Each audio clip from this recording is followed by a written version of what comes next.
Well, actually...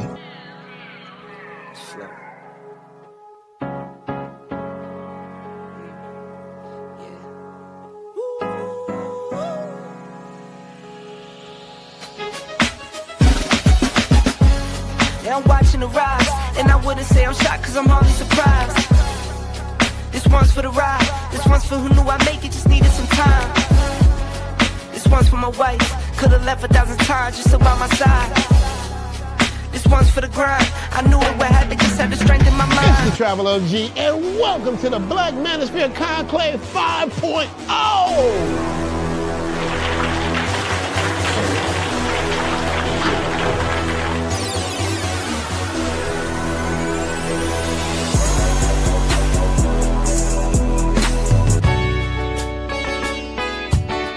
We got started in 2021 in Atlanta, united in the pursuit of excellence in all things. It's been one hell of a ride.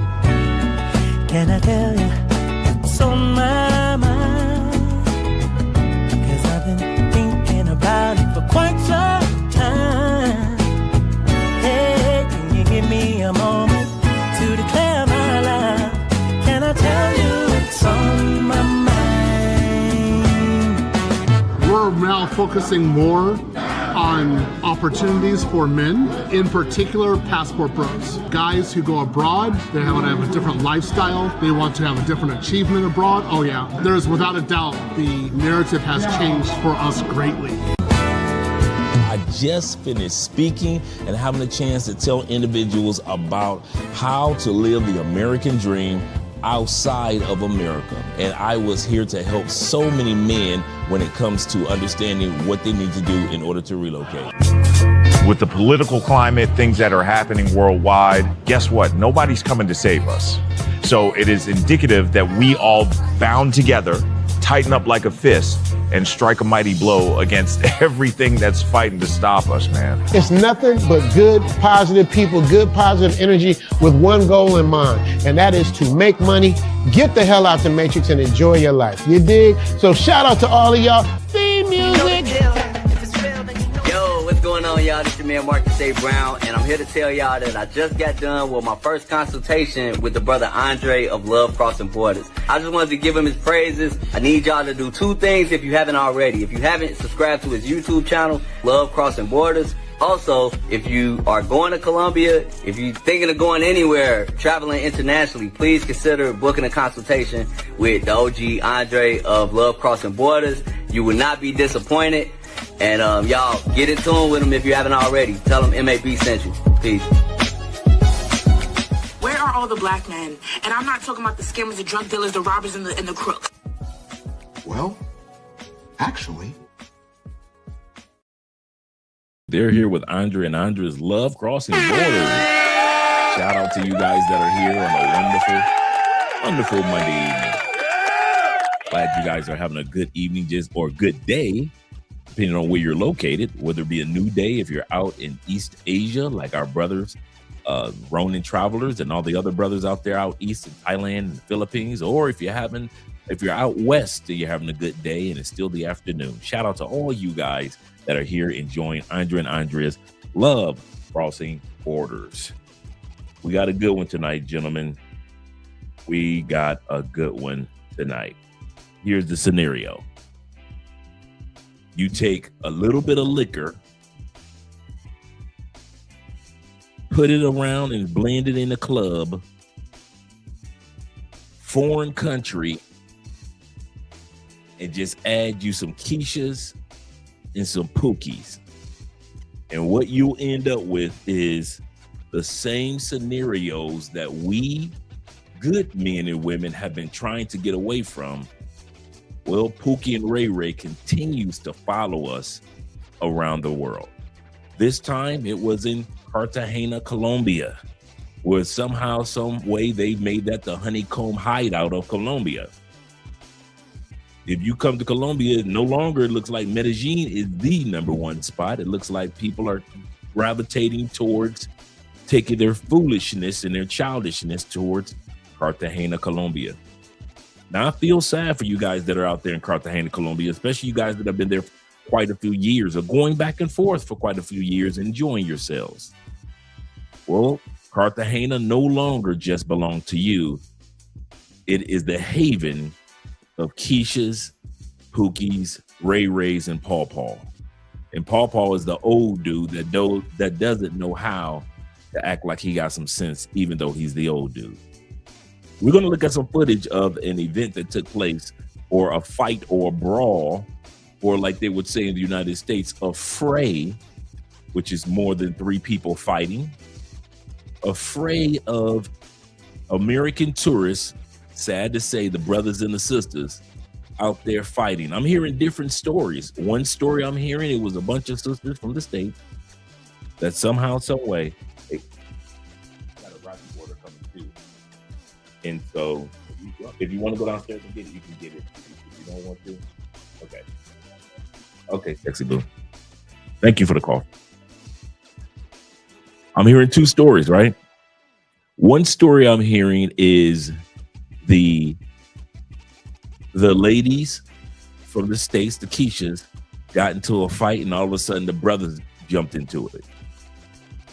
The other story I'm hearing, which is more believable, is a couple of Pookies, Ray Rays, and Nook Nook and them got into an argument over pay for play. Yeah, they got in an argument. I guess they saw some coochie, and another dude saw some coochie, and they got to fighting over some coochie. This is not uncommon, gentlemen. I'll say this again. This is not uncommon. And so, in order to get the true story of what took place, we're going to do a few seconds of giving you guys shout outs, but then we're going to have my boy Jay, which is down there in Medellin. Down there in Cartagena. Airbnb hotel owner that's been on the show quite a few times. Great brother that's been down there. He's also hold every year the Cartagena event. We'll be talking about that tonight, the event that he's going to be throwing again this year for the grown gentlemen. Once again, the event that he throws is for the grown gentlemen. That does not include the Pookies, Ray Rays, and the Nook Nooks. But we're going to hear what he has heard since he's down there in Cartagena, and we don't have to listen to just rumors. We're going to also have the video, guys. We got the video footage already lined up for you guys. So we've got the video. You know your boy Dre, I bring receipts now. I bring receipts to town. Let's get ready to get started with the shout outs for the next few minutes, and then we're going to bring our special guest on. First shout out we're going to give is to our Canadian brother. I told this guy where I was from. He said, oh, Canada. Black Nubian. Shout out to Black Nubian in the building. We appreciate you being here, brethren. Being the first one to support by way of PayPal, Cash App, or Super Chat. Appreciate you guys. Yes, sir. Let me scroll back up. The first person that was here is our brother Rico. Rico's here. Good evening to you as well, Rick. Glad to see that you're here. And good evening to all you guys out there. Shout out to all you truck drivers out there that are still driving down the highways, whether it's good weather or bad weather. Shout out to you guys. Shout out to all you guys that work on the railroads, that make sure, all you engineers, make sure that the supplies get from one side of the country to the other side of the country. Shout out to all you dock workers. Somebody's got to unload those fleets and those ships of products that come into the United States and are leaving. Shout out to you dock workers. Shout out to all you second shifters. We got your back tonight, gentlemen. We got your back tonight, ladies.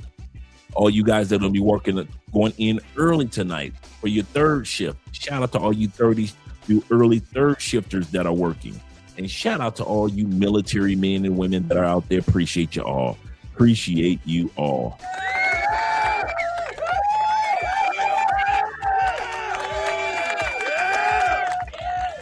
Like I said, we got our special guests waiting in the back, so the shout outs won't be too many. We got 24 in the building. Glad to see you guys that are here. Glad to see you guys here. Let's scroll down, give everybody a shout out, a quick shout out at least. Shout out to my brother Kenny People in the building. Glad to see that you're here. Good evening. And hey to my brother, that Pookie Madness, Flicky Sticky. You know how they do. And salute to my brother Ronan out there in the Philippines and all you guys that are out there in Southeast Asia. Good morning to you, gentlemen. Good morning to you. Glad to see that you guys are here. And he also says, he said the YNs get into it. No reason. They were like that in the States. They followed us over and they're acting the fool. And now disclaimer, I've seen white YNs acting a fool in different parts of the world too, especially where Ronan is, which is the Philippines, Thailand, Korea, Vietnam, Japan. I've seen them white boys act up as well, and they get arrested and they end up doing either getting executed or they end up doing a lot of time in jail. So I've seen the foolishness take place with more than one race. But shout out to Flicky Sticky being in the building once again. Shout out to my brother Keithan being here. Glad to see that you're here, brother. Looking clean. Them truck drivers once again. Shout out to my man Emoji being represented as well. He said you can't get away from them. You can't. Every time we try to be grown men and grown women, it's always Pookie, Ray Ray, and Nook Nook of them. Always want to act a fool. Salute to you as well, brothers. Salute to you as well. Let's scroll down a little further. We got my brother Charles in the building. Yes, sir. Glad to see you. What's up to everyone, as well as Mr. Gene Wright of the Wright family. Glad to see you here. What's up, brother? What's up to you as well? Stick around, fellas. It's going to be a good one. My man, I am collecting data is in the building. Is in the building. I'm collecting data is here as well. Glad to see that you're here. He said it's cold as hell in California. What? It's cold in California. Goodness gracious. And behind the let me see if I get this. Behind the veil? Oh, Behind the Veil TV. Okay, I got it. I got it. See, I got it. Shout out to Behind the Veil TV. If this is your actual YouTube channel, man, let me know if that's your YouTube channel. If it is, man, drop the link to your channel. If you got something positive that's going on, any of you guys, Ronan, all of you guys, drop Fearless, drop a Black Man Traveler, drop all of you. If you're a content creator, I kid you not, I don't care if you got 500 subscribers, 50 subscribers, 50,000 subscribers. We all started somewhere. So if you have positive, I'm not talking about gossipy content in the sense of you tear other people down. But if you got positive content, drop the link to your channel so we all can support each other. Shout out to you guys. Shout out to Steve in the building, as well as my brother Charles representing. Yes, sir. Yes, sir. Glad to see that you're here, man. And yes, we're going to take a moment out to do say rest in peace to one of the final civil rights leaders that we had. First brother to run for president that we knew of in our modern time. The brother that created the term African American and put it on the map. The brother that said keep hope alive, even though he's no longer alive. Our brother Jesse Jackson, man. Shout out to Jesse.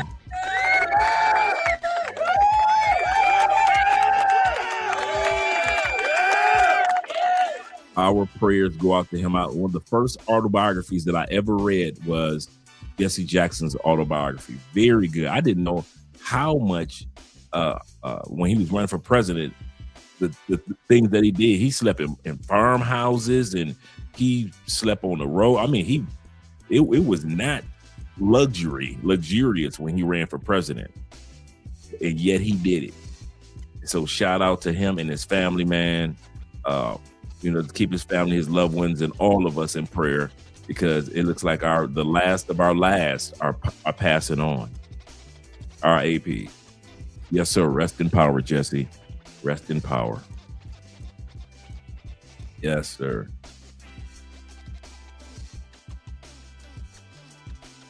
It's just cold across the country, it looks like.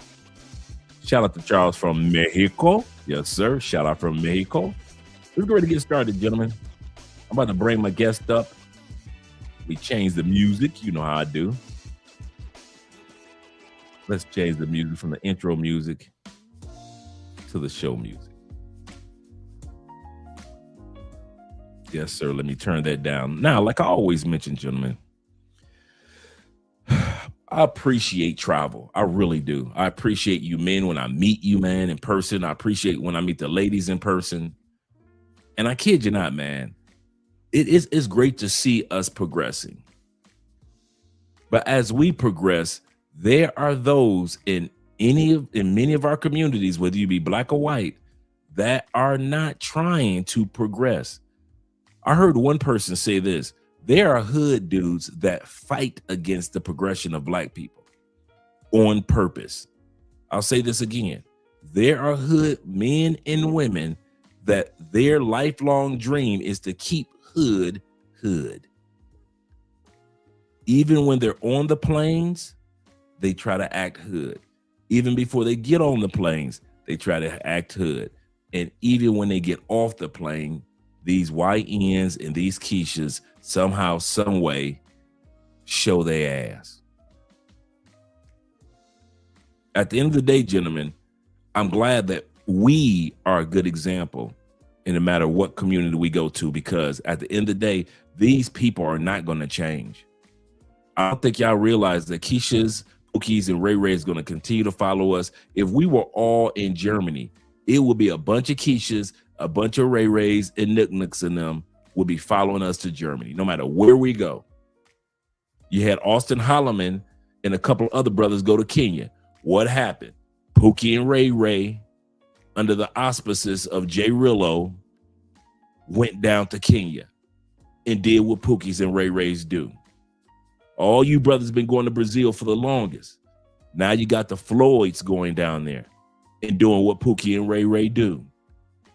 At the end of the day, guys, one of the curses of travel as a black man, especially because I'm just going to talk about my people for right now.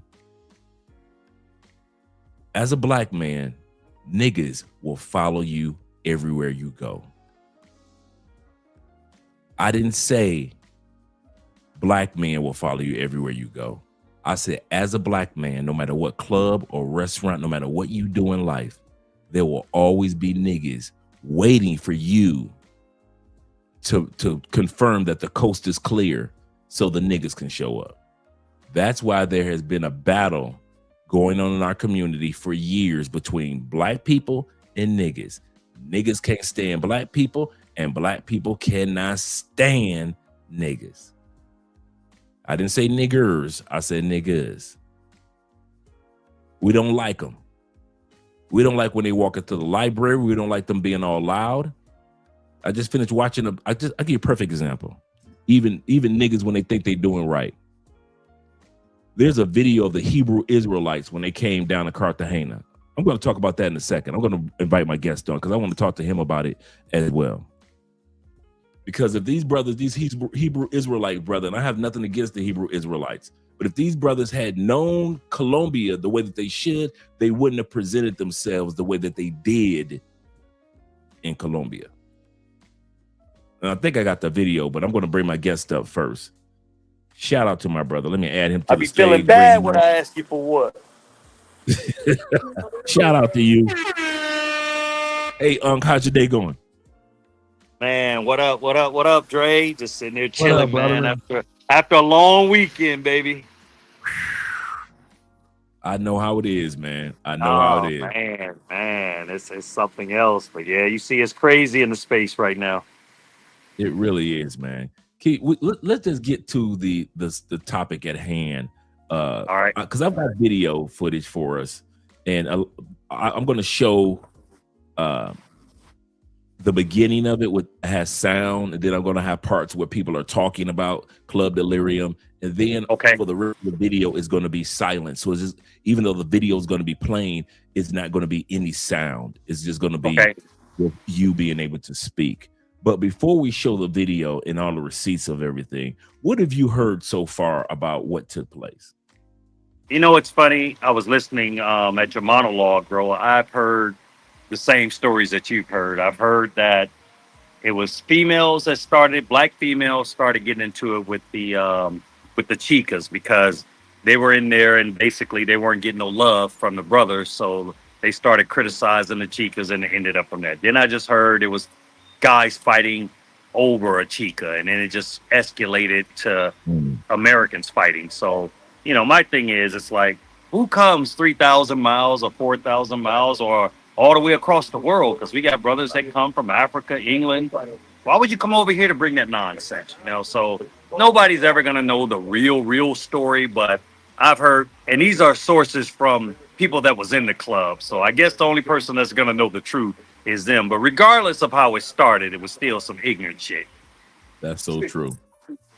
So true. That it's just uncalled for. And then, you know, it spilled outside spilled over outside of the club. And Right. Delirium Right. was Yeah, this man. crazy I had part. never Delirium seen got- anything like that down here since I've I been know, here right? in 3 years, man. And I was embarrassed, man. And that's why I hit you up and I was like, bro, we gotta talk about this because I'm just tired of us starting to look bad out here in these streets, man. It's looking bad. We down, bro. Yeah, yeah. I mean, And it's like unfortunately, the bad people make it bad for the good people. You know what I'm saying? Mm-hmm. So, Yes, sir. before we get started with the show, man, I told you we just finished up CTG Fest, right? And Yes, sir. I just want to show these brothers an example. Before we go any further, Okay. make sure you let guys know what CTG stands for. Because you said it, you know what it is. Yeah, that's Cartagena. They'll know That's what it that's is. the airport There we code go. for Cartagena. So yeah, we use that, and then the whole name of the hotel is Rooftop Republic CTG. So it's You down to that? no. There we go. Yeah. So basically, like I said, we're finishing up the festival, man, and I want to tell you, like a lot of people I've gotten complaints about, oh, MJ, your stuff is too expensive, your price point is too high, you're this or you're that, is something wrong with it or whatever. But at the end of the day, man, that video is why I set a certain price point, because it's just certain shit that I don't want to deal with, man. So True. this weekend, man, we've had a lot of good brothers come through and everything, man. So I just want to kind of, introduce a couple guys that's still here right Okay. now, just so they can see these Oh, yeah. are grown men. These are men that's Sure. successful, retired in America, and they appreciate peace and everything. So the first person I want to introduce you to is my own brother that's here. He's retired, 24 years, Marine Corps. And, Right now. he came down for the festival, and he don't like that Pookie stuff. So this is my little brother right here. Q Dog, Marine Corps, Shout out but to him. yeah. So, I just want to ask him a question. So, how did you enjoy your trip so far? Man, it was amazing. I mean, a lot of people say, "Oh, it's too far and stuff," but we just walked to the mall in Black. It's 2 blocks away. I just showed one of the guys how much I pay for Uber, because Right. most of the chicas live down here. They don't live downtown, and I paid 55 cents and $2.50 for another doggone Uber. Right. And So you enjoyed yourself. I enjoyed myself, man. Have a good time, and we up here and smoke cigars and relax by the pool and watch sports. Right. That's So right. you don't get it. You don't get any better than that. And now, this gentleman I met. You've heard of Flip Flop, right? Yeah, yes, sir. Yeah. So this is one of Flip Flop guys, man. He had met. That's how I met him originally, and we hit it off so good. I was like, you know what? I want you to be my special guest. So this is the type There we of go. guys that we bring down here. This man is 76 years old. He's from Chicago, about the home All right team, now. and Stand retired. up. They retired for many years, and he's enjoyed. This is Mr. Fred. Yo, How you doing, Mr. Fred? hey, I'm doing great. Down here having a blast with the young people. I love it. I love it. Hey, I'm not sitting around waiting on you know who to come by and take me on. I'm out here enjoying this weather, Yes, the sir. food, the hospitality. Can't beat it. Right. Get your That's great. passport. See, that's what I'm Yes, sir. saying. Like we on some grown men type of stuff. You know what I'm saying? Then Yes, next sir. up, I got retired Chief Petty Officer of the Navy. You know what I'm saying? My guy Drew, man, he been What's up, supporting big us. brother? Yes, sir. How you doing? What's So how happening? you doing? I'm doing great, brother. All How is you doing well. tonight? Outstanding. I'm enjoying myself at Rooftop Republic. All the amenities are perfect. The staff is outstanding. The chef is amazing. They got 2 chefs running 24/7, so you never have to wait on the meal. And the community, you got a lot of places to go get what you want. Food. They got a nice mall. They got clubs. Everything you want to do. Outstanding facility as well.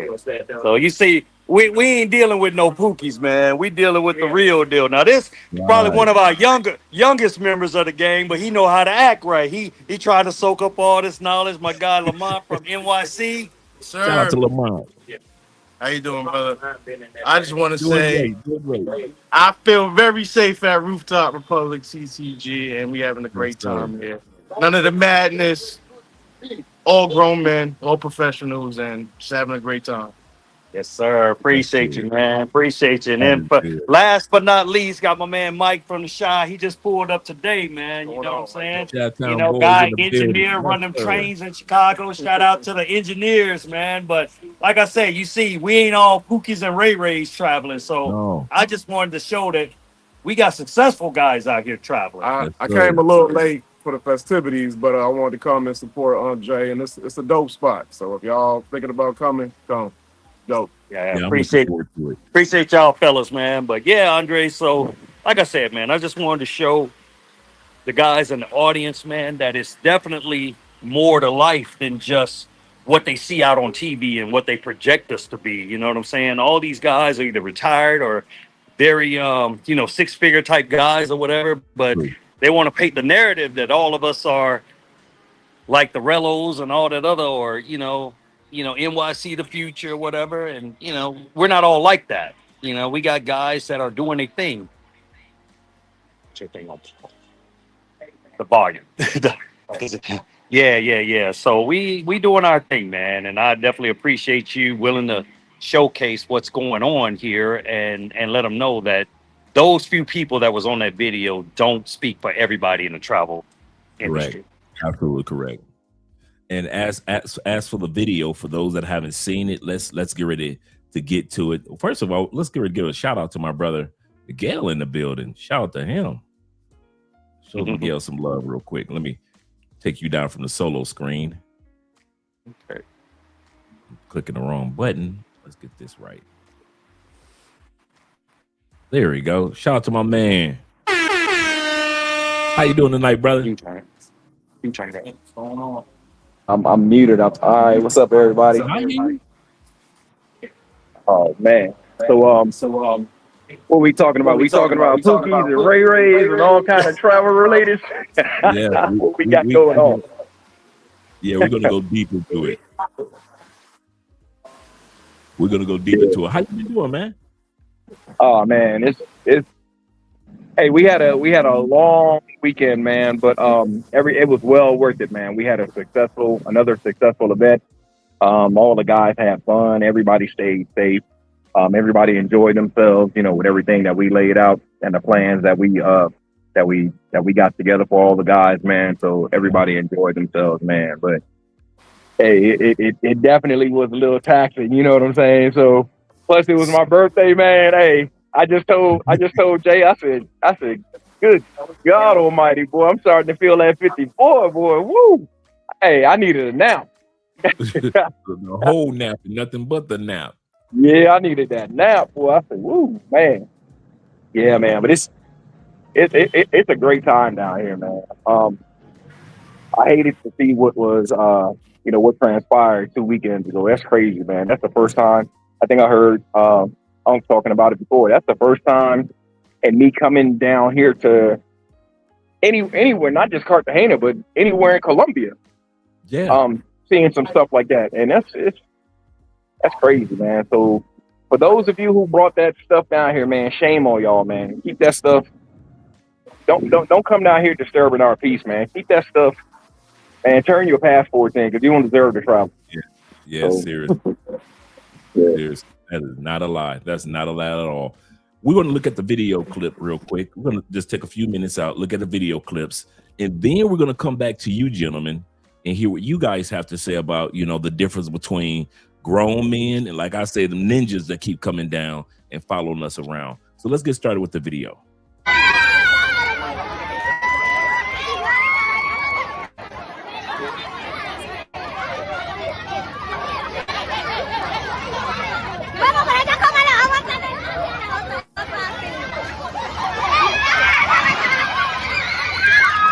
All it takes is one.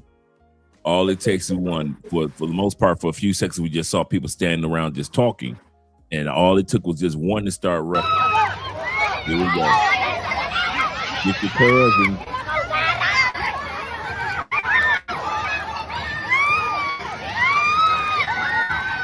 And you know what makes it so. We're going to talk about this in a second. Let me be quiet and just let the video roll.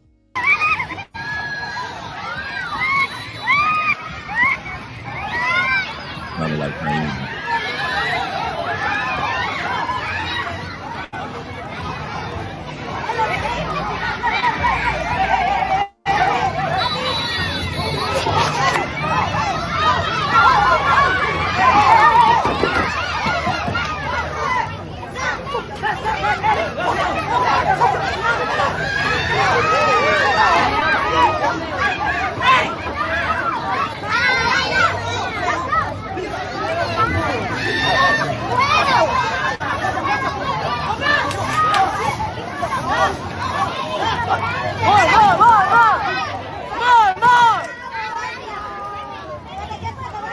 Somebody's yelling more.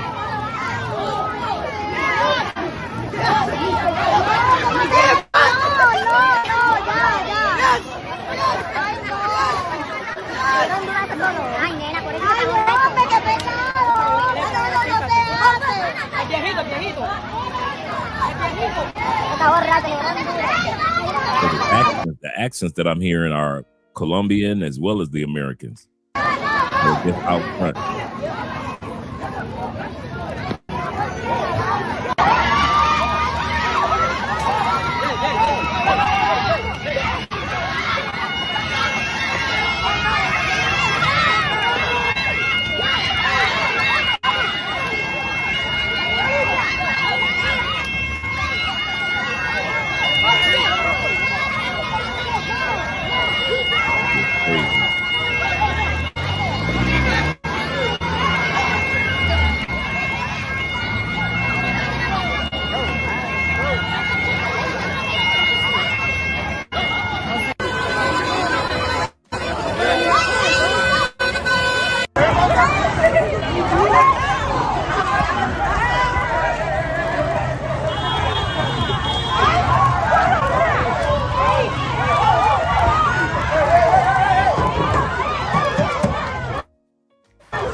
We're fighting for. Okay. We're going to hear from one of the YouTubers in a second. We're going to hear from a YouTuber in a second that is in Cartagena. He's been doing Cartagena and Colombia video for a while. He had a little take on it as well.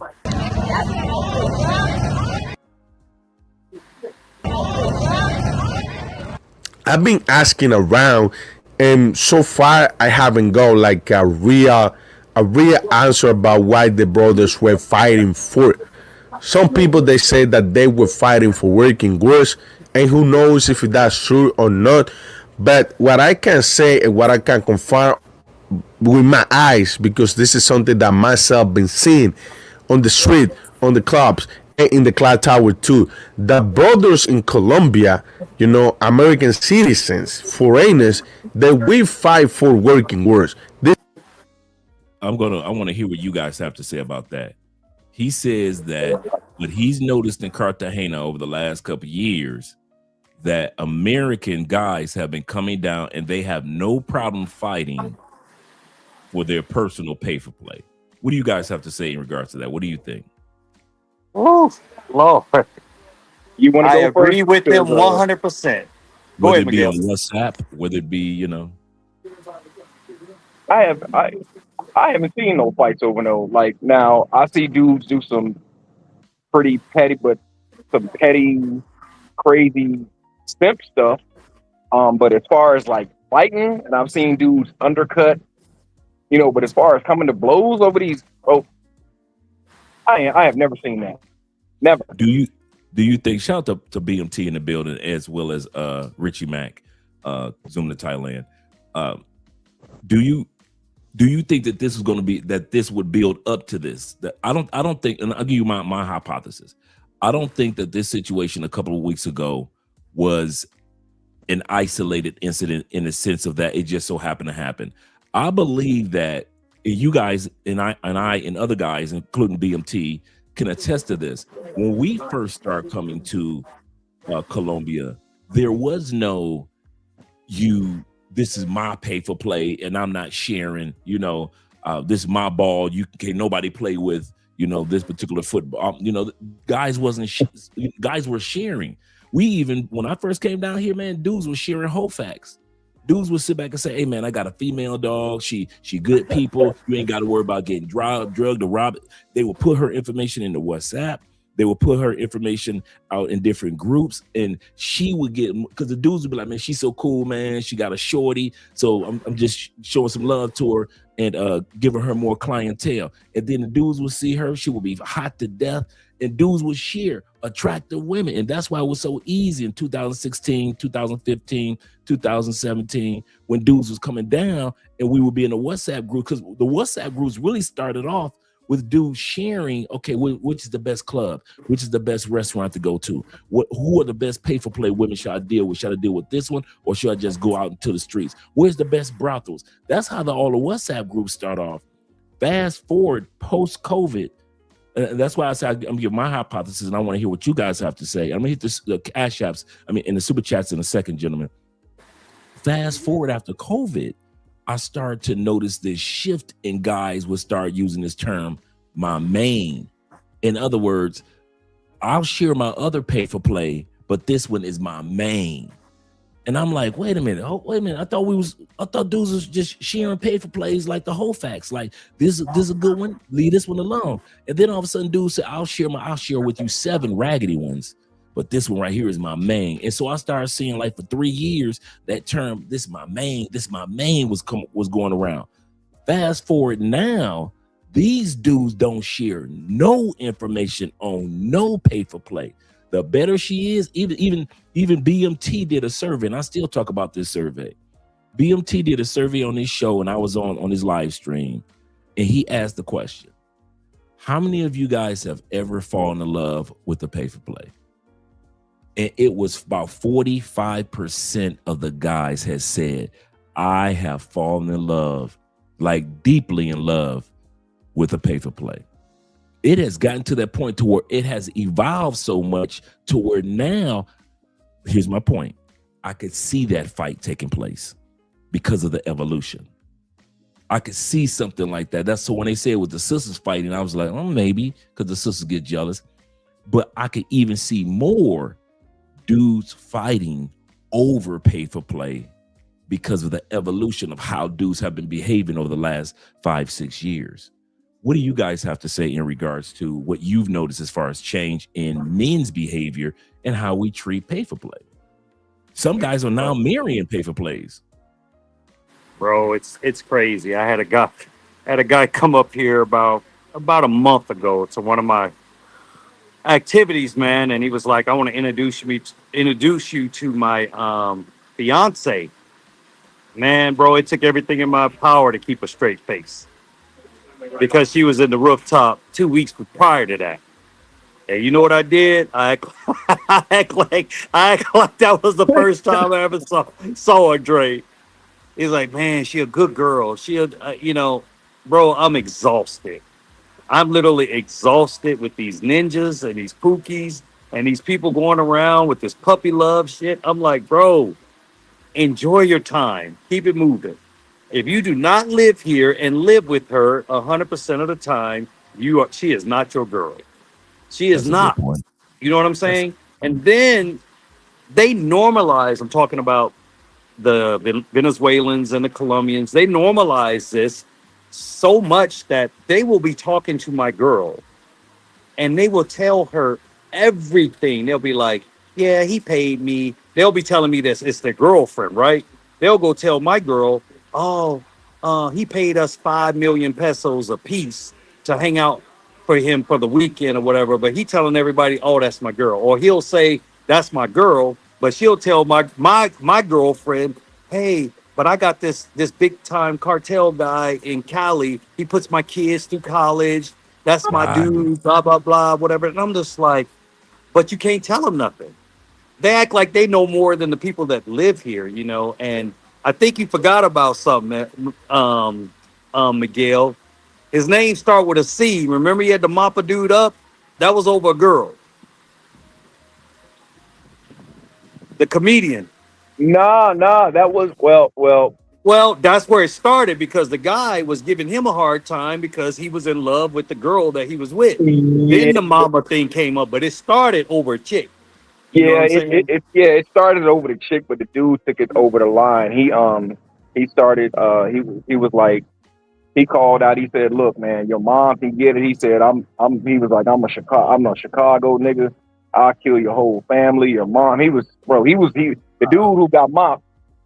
He was reckless with it. So that one was well deserved. He deserved that. Like, I Yeah, can't, he you know what I'm saying? deserved it, but it He was deserved, over. It was over sir. a pro. Yeah. You But know, he but took at it the end too. of the Yeah. day, at the end of the day, man, it's like we don't own nobody. You know what I'm Right. saying? And Right. especially these working girls, and they don't care. They're out just trying to make the next buck. I had guys, man, that was getting upset because, well, this girl, she went with this guy, or the girl asked me to pay her for her time to go hang out. Like one dude, he wanted to take a chick to a restaurant, really nice restaurant, probably one of the best here. And she said, well, my time is my money. But in his mind, he was treating it like a girlfriend experience. In her mind, it's about the money. You know what I'm Right. saying?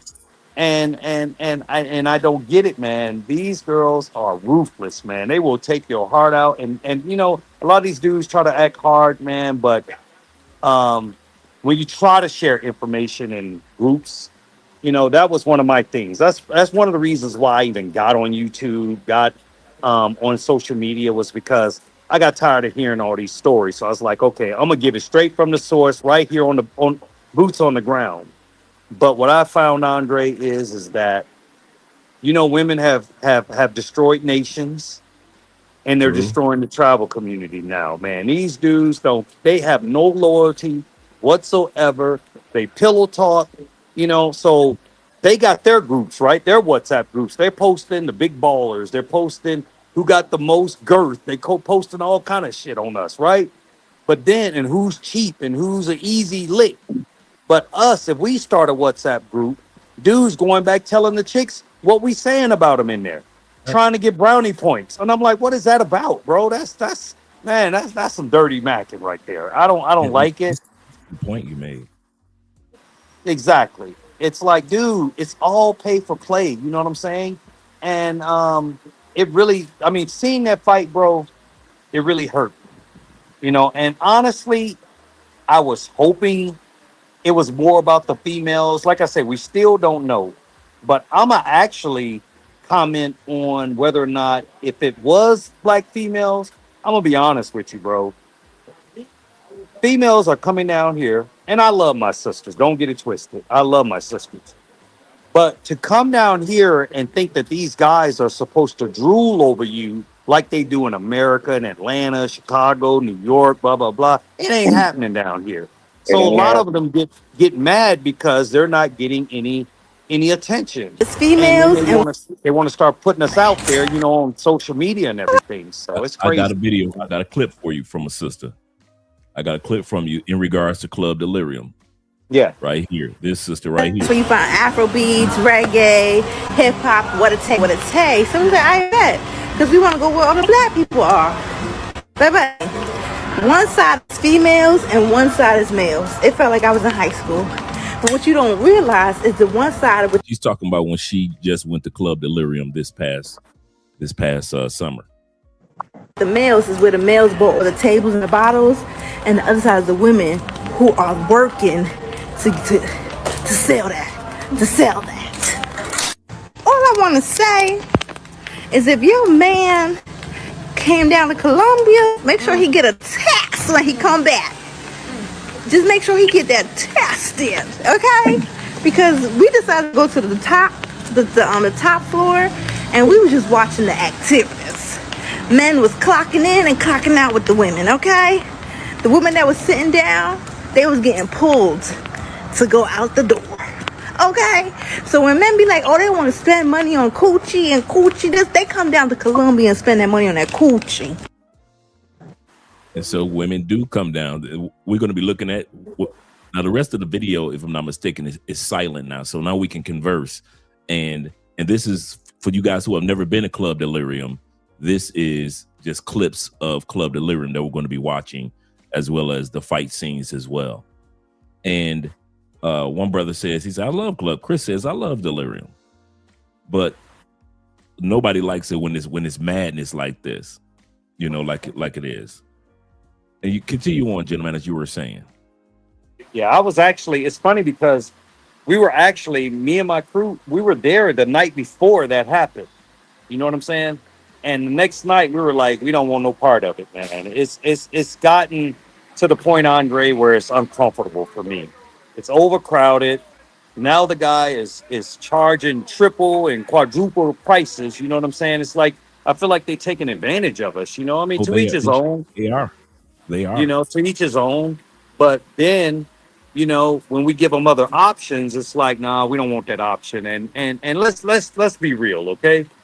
I don't know who giving these girls the information or whatever, but anybody that knows anything about Cartagena, Delirium is not a regular club, okay? So regardless of whether they play hip hop or whatever, it is not a regular club. It's just set up like a club, but we all know what it is. We don't even have to say it. You know, we know what it is. But it seems like a lot of the black women come down, and the reason I'm using black women, because that's the only ones that I've seen do videos or even up in the spot. They want to come, have a good time or whatever, then they want to critique things, you know, and then they exaggerate. There's men on both sides of the club. There's women in every section. It's just that they're not getting the attention that they're used to in Atlanta or other places that are predominantly black. And it's their butt hurt is basically what it comes down to. And as far as, I want to touch 1 second on the get your man check. I'm going to be honest. Most guys, I'm not saying all, but a majority of guys, the first thing they saying is, man, you got a condom? You got a condom? You know, obviously I run a hotel, so I've seen it. You know what I mean? Right. Most guys are using, most of those professional women, they're actually cleaner than some of these regular women out here. Because most regular women, you're not going to think about using protection. But most, I'd say a majority of guys, when they come down here messing with those chicks, they're using protection. So I think that's like an exaggerated thing. Right. Right. It seems it's go ahead, Miguel. Yeah, I was gonna say, these chicks, they following the dudes on here to see what the big deal is. But my thing was this is my thing. Didn't nobody say nothing when Stella got her groove back? Take y'all behind back to Jamaica, go back on the raft, get your booty rubbed, and leave us the hell alone. We didn't follow y'all to Jamaica. Oh, I wonder what y'all doing on y'all girls' trips. Leave us the hell alone. Leave us alone, man. That's all. I just want peace. I came down here for peace. I find peace. Sometimes 1 hour with the women, okay? Sometimes 1 hour at a time. But you know, but leave us alone, man. We not bothering you. We're not bothering y'all. According to y'all, we was broke, dusty, all these other crap. So why you following us down here, reporting on us broke and dusty ninjas? We couldn't get a woman. We couldn't get a woman. Women in the States. Yeah. I don't know who said that. But then here's the other scenario. You got the Pookies, the Ray Rays, and the YNs that told us that we was too square. You military brothers, y'all ain't hood like us. Y'all too square. That's why y'all can't make it in the clubs in the States. It's brothers that's got just many TikTok videos as sisters that's saying the reason y'all go to those other countries is because y'all can't get no women in the States. These dudes yelled that from the mountaintops for the longest. Now it's ironic these the same dudes that's following us to these countries. It's as if they want to make sure that the good brothers and the good sisters went to Thailand first, even though you military guys been going to these countries forever. They want to make sure that the good brothers, the ones that they call square, the ones that they thought couldn't get no coochie in the States, as long as we co-sign Thailand, Philippines, Germany, Poland, or Switzerland, Belize, as long as we co-sign Panama, Brazil, here come Pookie and Ray Ray. I always say this. I have never seen a country that black men go to that Pookie and Ray Ray went to first. They have never discovered one country to go to first. They always follow us, and then the women follow us, and then the dudes that got women, that the couples from the States follow us. So now you got the dudes that have a wife or a girlfriend in the States. They coming down here now to where you guys are located in Cartagena, and they're making the prices go higher, and they're making things worse. And so, but as far as Pookie and Ray Ray going to their own countries, they'll never do that because they're followers. They've been followers their whole lives. I don't care none of what, and it may be YNs in the comment section, but I'm here to tell you, you YNs have never discovered one country, one city that everybody said, hey, let's follow the YNs, man. That's a good spot. Y'all always follow us. You grab out the back of our shirt. You grab the hem of our pants, and you follow us to these other countries, and you do nigga-ish stuff in other countries. And when we go to another country, here you come again following us. How about you do this? Sisters, take your butt back to Ghana and Africa. YNs, take your ass back to the States and all them clubs. Go back to Miami. You can have Miami. We're going to give you Miami. You want Atlanta? We'll give you Atlanta. You want Houston, Texas? We giving you Houston. All you YNs, you can have all of Houston. You can have all. Hey, you want Jersey? All New Jersey is yours. Hey, in the summertime, you want Myrtle Beach? You can have the Carolinas. It's all yours. But all that following us from country to country as if you're discovering something, why don't you find your own? If all you YNs, if all you niggas are real men with pockets full of money, go find your own countries. Why y'all always following us? And that's probably the part that gets to me the most, is that these dudes, these plantation bros, ain't nothing but followers. So we got the women following us, messing things up with their commentary. You got the YNs following us, putting a camera up in everybody's face when we were like, hey, dude, we keeping it quiet on this side of the city. But they don't know how to do that. They steady running off at the mouth. They got to keep a camera up. That's why you'll never see, sadly, you'll never see me in Delirium, ever. You'll never see me in there. Hey, for all y'all, I don't blame you, Dre. Hey, Dre, for all y'all YNs, man. I heard it's popping in Afghanistan. Y'all might want to go check that out. Hey, them girls in them burkas, boy, all covered up. There you go. I heard it's popping out there. It's popping in Ecuador. Yes, sir. I want to go back and finish off what the brother was saying, if you guys don't mind, because he was making a good point.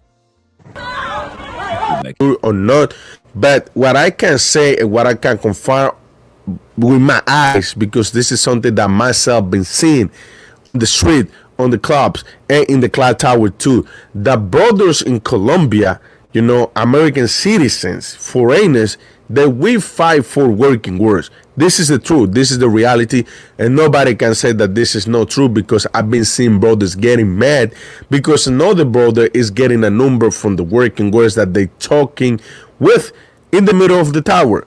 Please, fellas, do a favor for yourself.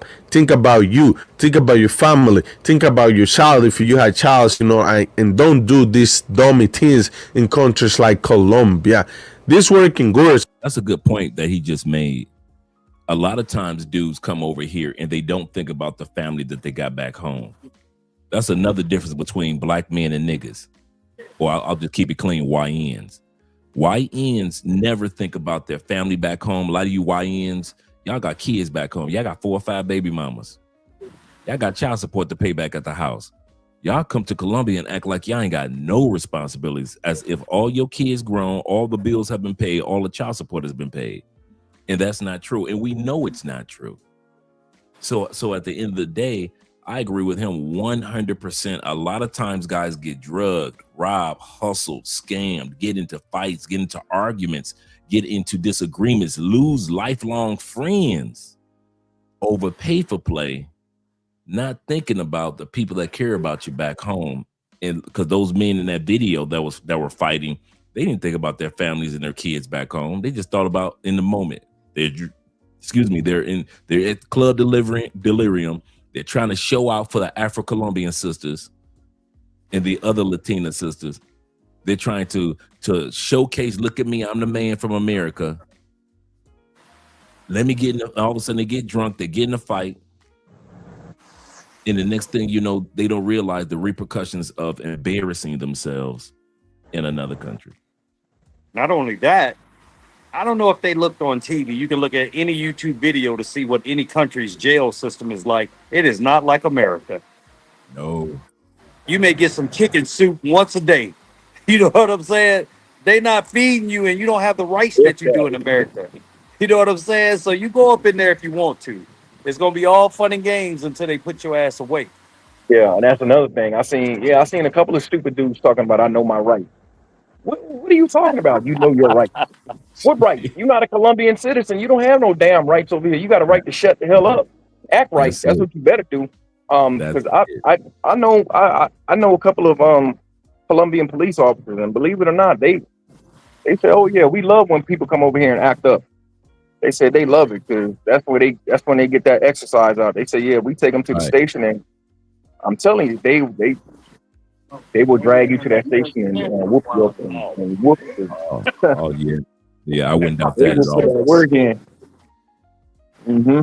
You would think, hey, you think you down south in the '60s or somewhere. The only thing they ain't putting on you is the damn dogs and the hoses, but they gonna hit Look, you. it ain't no cable. It ain't no cable and 3 hots in a cot. It ain't that. No. A lot of you act up. hots. You act up, you're gonna get that billy club work. Trust me. Right. Right. I've seen the police use a billy club at a soccer game. So imagine this, right? If they'll put a billy club against their own people head, what the hell you think they give a damn about some YNs? Absolutely correct. Ain't gonna be no, oh, this is a George Floyd moment, or this is a, Tamir Rice. Nah, they don't give a damn. None of that. They don't, ain't no law. It's reckless over here. You know what I'm saying? But if you act like you got some sense, you'll be fine. But I'm going to tell you what happened was, I think this is where the shift came, right? When there was some brothers that were coming over here to Colombia well before COVID, they never had any problems, right? Correct. When COVID hit and the thing with DR kind of shut down a little bit, Colombia got popular and they said, well, man, it's safe now to go over there. Oh, this beautiful women or whatever. Then all of a sudden, man, everybody started coming. Literally, man, it's 90% brothers on every Spirit plane that comes over here every day, just about, bro. Underground It is railroad. insane. It is insane. So now that they feel more comfortable, they're like, okay, this is the next spot or whatever. To be honest, Andre, and this is, if I was to sell the Airbnb, I would probably pick a country or pick a place out in the middle of nowhere where it's just like nothing but locals, nothing but I wouldn't even want to live in a mainly predominantly tourist area, or tourist city, I should say, because this is what comes along with it. And it's embarrassing, man. It really is. All this stuff that's going on in the travel game, it is literally embarrassing. It's bad when we create something that's nice, like the term passport, bro. Now, everybody's ashamed to use passport, bro, just because of a few bad apples. Because like I said, the guys that I mainly deal with, the guys that I see are the gentlemen that I introduced you to. We had a guy that worked on the COVID vaccine that was with us, for our CTG Fest. We had engineers, we had lawyers, we had all high tier guys. You know what I'm saying? So But the guys with nothing, the Pookies, their voice is louder than ours because most of the time, the guys that's doing right, they flying under the radar. They flying low key. They do what they got to do, have their fun, go back home to their families or by themselves or whatever. But the YNs, bro, they got to get on camera. They got to put everything on camera. And I'm just sick of it. I'm really sick of it, man. That's why I'm like, hey, if I go, I'm going to do whatever I can to keep them out of here, bro, because they got to go. I think one of the wisest things that you did was get a place that was closer to the mall instead of closer than the main city, which was an excellent move because guys can still enjoy, the eye candy, meeting women, blah blah blah, the restaurants in the mall areas and things like that. That's close to where you guys are. It's you can enjoy local neighborhoods to feel like. See, this how me and Andrea were, and this how I am when I chose Cali. I wanted to be in a city or in an area of a city, even when I was just traveling with Airbnb. What if I lived here? Your spot is located in an area that I would consider. What if we lived in Cartagena? Yes. I'm around regular people. I'm around the locals. I'm not hearing Americans. I'm not seeing Americans on a regular basis, except for the ones that are around me at your spot. And I think that's one of the Dre. best things And that they are pleasantly surprised when they come out here, man. Like these guys, man, they said every time I brought a guy out here, it's his first time here, and they get to walking around or whatever. Do you know that half these guys pull chicks from the local areas that's working? But then they say, oh, Cartagena ain't got no regular chick. Well, how do you know if you've only been to Hollywood Beach and Delirium? How do you know? That's it. There's so many. That's so much more to Cartagena, and they were pleasantly surprised because, matter of fact, we went out to eat at this rooftop, right down the street from the hotel. I had 3 pieces of filet mignon for 52 mil pesos. Where in the hell can you get filet mignon, three circle pieces for 52 mil pesos in America? You can. Or in the tourist area. So they realized, man, everything is so much cheaper out here. I say, you see why I don't want to live in the tourist area? And they get to experience a little bit of, I said, this is the real Colombian culture. Culture. But I got you. I said, you think I will put my name behind bringing somebody to the hood or a place where they're going to be unsafe? I would never do that. But some guys, oh man, I need to be right by the beach. I need to be right by, bro, you can get to the beach. It's a $7 Uber ride. Come on. Absolutely. I want to share something that confirms what you were just saying. I'm a receipts type of guy. So let me pull this video down for a split second. And let me add this to the screen. Them joints was good. Okay, here we go. We've got the map of Cartagena. So all you guys that have been to Cartagena, you ain't been to Cartagena. I'm gonna say this again because I've said this for years. All you guys that have been to Cartagena, I don't care if you've been there 15 times, you have not been to Cartagena. And I'll tell you why. Here is the airport. Right here. Hey, wrap it up in hey, Mike, you all right, man. I don't care what they say in Chicago, man. The TDs or the Stones. And here we go. I got them. Okay. So right here, let me blow this up for you guys so you can see it. Right here is the airport. Right here, of course, this is the Atlantic Ocean. And we know not too far from the airport is the Old Town. And right next to the Old Town, if you're going to the part that looks kind of like South Beach, that's Boca Grande. This is it for most of us. I would easily say 95% of us, this is our Cartagena experience. You've been to Cartagena 15 times, and you basically have been to these locations. This is Cartagena.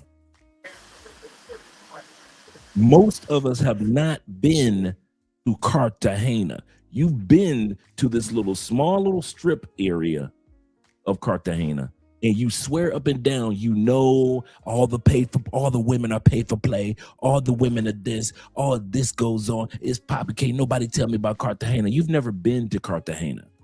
You've been to the Old Town, and you've been to the South Beach area, Boca Grande, and you've been to a few other little islands on the outskirts, and you think that you've done something. You really think that you've been to the Cartagena. This is how large Cartagena is compared to where we hang out. Most of you have never seen this part of Cartagena.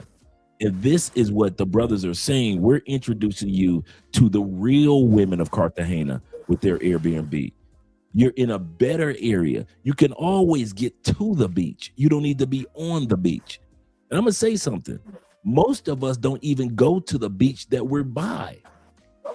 If you're in Buca Grande, most dudes don't go out to the beach in Buca Grande. You end up getting a yacht out or a ride out to another beach on the outskirts. So most of us that I've never actually been on or hung out all the time on the beach in front of my spot if I go to the Intercontinental in Buca Grande. That's not the beach I hang out at. I actually get a bus and take an hour plus ride or 45-minute ride to the beach I want to be on. So all you guys that scream, I need to be on the beach, what for? We don't even take advantage of those beaches. No, so they spend 2 hours on the beach from 4 to 6 in the afternoon. They go down to Hollywood Beach, which to me is some BS, right? Yes, it is. The only thing you're looking out there is pay for play. You know, right here, all this area and all this area over here. And actually, we're actually 10 minutes from Delirium, where we're at. So you got to come out there anyway. You know what I mean? So Right. I don't understand it.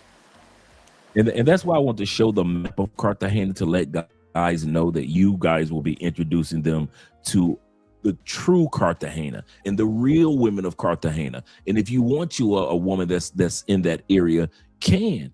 And so when guys sit back and kind of like use mockery and that's all the women are, that's like saying all the women in Phuket are play. Are you freaking serious? Right. All the women in Cebu are people play. Are you serious? All the women in Luxembourg, Germany are paid for. Are you serious? These guys, no, your experience is this little slither of land. Once you get off the airport, most of you, this is your experience of Cartagena. 99%, I'll say 90% of us, this is Cartagena that you share on YouTube, Cartagena that you share on Instagram, TikTok. When you go back home to your favorite barbershop, this is the only Cartagena that you've seen, and you've been coming to Cartagena for 10 years, and you've never been in Cartagena. So stop telling that barefaced lie that I go to Cartagena every year. Most of the sisters don't go to Cartagena, this part. Most of the brothers don't go to Cartagena, this part. The real Cartagena, just like you don't go to Medellin, you go to strips parts of Medellin. You dang sure don't come down here, so we ain't worried about that part. But I just want to showcase this and let guys see when you guys say that, wait a minute, not everybody's in Cartagena pay for play. There's a reason why you guys say that. You're not saying it just to be having something to say. Now let's pull the video back, add the video back up to this. Gurus don't belong to nobody. They just belong to you for 1 or 2 hours, maybe for the day, maybe for the night, but that's it. Once you go and we're trying to find another clients, another customer, and another way how to make the money and how to bring money to the homes, to the kids, to the mama, to the sister, because it's not a secret that a lot of these working gurus, they are the provider for their families in majority of the cases. We're going to talk about the biggest club in Cartagena. But as you know, I live Colombia. We're going to talk about Delirium, aka Androgeno. Androgeno. Am I saying it right? Androgeno. You guys get the point. When you guys walk in on the spot, the first place is going to look like there's nothing in there. Then you're going to go through the back doors. And this is where the club gets lit. You want to show up around, what's going on, man? You want to show up around about 11 p.m. and it's going to start getting thick fast. Get one of the VIP sections, but you have to buy 2 bottles in. Look, we had 5 people, 2 bottles. We paid for the night $125 a piece. You got 5 people, 2 bottles. You're coming out of $125 a piece for 2 bottles. I love you, Cali. That is great. See, I'm spoiled, man. I'm spoiled. I ain't gonna even lie. I'm spoiled here in Cali. Our best of the best Palladium, which is considered one of the best clubs in the world, is like 5-6 levels, different clubs, and you're not going to be paying all that for VIP. Goodness gracious. Like if you go to Club Living here in Cali, Colombia, and the whole club is VIP, right? You're going to be paying maybe 20,000 pesos to get in. You got your own waiter, you got your own tables, your own VIP chairs. You're buying a bottle. It's almost like if the aguardiente is maybe like 50,000 or 60,000 pesos in the grocery store, it may be like, I say 180 or 160 in 180, come to think of it, at the club. And so you're like, okay, 180, that's not bad. Or your rum or your whatever drink that you drink. But if you're paying $125 a piece and it's 5 dudes and y'all only got 2 bottles, we're not including, if it's 2 bottles, see, I'm flabbergasted right now because I'm used to give us 2 bottles of this, give us 4 Coca-Colas, give us 5 or 6 Coronas or Club Colombias, including at least 4 bottled waters. And I'm talking about every time we go out, 4 bottled waters, and then we got the drinks. And we ain't coming out of that money. Nowhere near that amount. And we got a whole table full of drinks. Y'all talking about y'all coming out that much, and y'all just got so we ain't even talking about no bottled waters. We ain't talking about the Coca-Colas. We just talking about just the price for just the 2 bottles of liquor with them. Man, that's crazy, bro. It's real crazy, bro. Like, it's funny because that you mentioned about the aguardiente. So anybody that don't know what that is, that's like a local drink that the Colombians drink. They love that stuff, right? So, we throw events, Dre. So when we throw events for the locals, I had to put a cap on the aguardiente because it's too cheap. Even if I mark it up at 100%, it's still, I can only get about 110 mil pesos from it, right? Right. So they be trying to order 6 of those. I was like, nah. We can only sell 1 bottle of that. You know what I'm saying? We can't sell that all night because they'll be messed up and you ain't made no money. You know what I'm saying? But I agree with you, man. When I go to the local salsa club here with my girl, man, we can pop bottles all night. Right. For less than 300 mil pesos. I mean, 400 mil at the max or whatever. You know what I mean? So I agree with you on those prices, man. Could you do me a favor? Could you do me a favor, guys? My man Kofa was just asking, which is a good question. I thought about this earlier, and I'm about to get to the super chats as well. Could you guys do me a favor, put in a private chat the link to the to you guys spot? Okay. Yeah, sure. The website to where if somebody wants to get reservations. And I kid you not, man. One of the things that I'm really glad about, true, and I mean this, Andre and I, we're more comfortable being in a location in Cartagena where you guys are compared to being in the touristy area all day long. Yeah. We're not people that are built to be around crowds all day long. I'm good out here where I'm at. Yeah. And plus, we're like this. We travel by day, not by night. So we like to, at night, there's a pool, there's some drinks, there's some eating. Once the sun go down, Andre and Andre are basically indoors. So anytime we got a place like you guys have to where we can enjoy ourselves, there's a TV there, we can relax. That's how me and Andre are.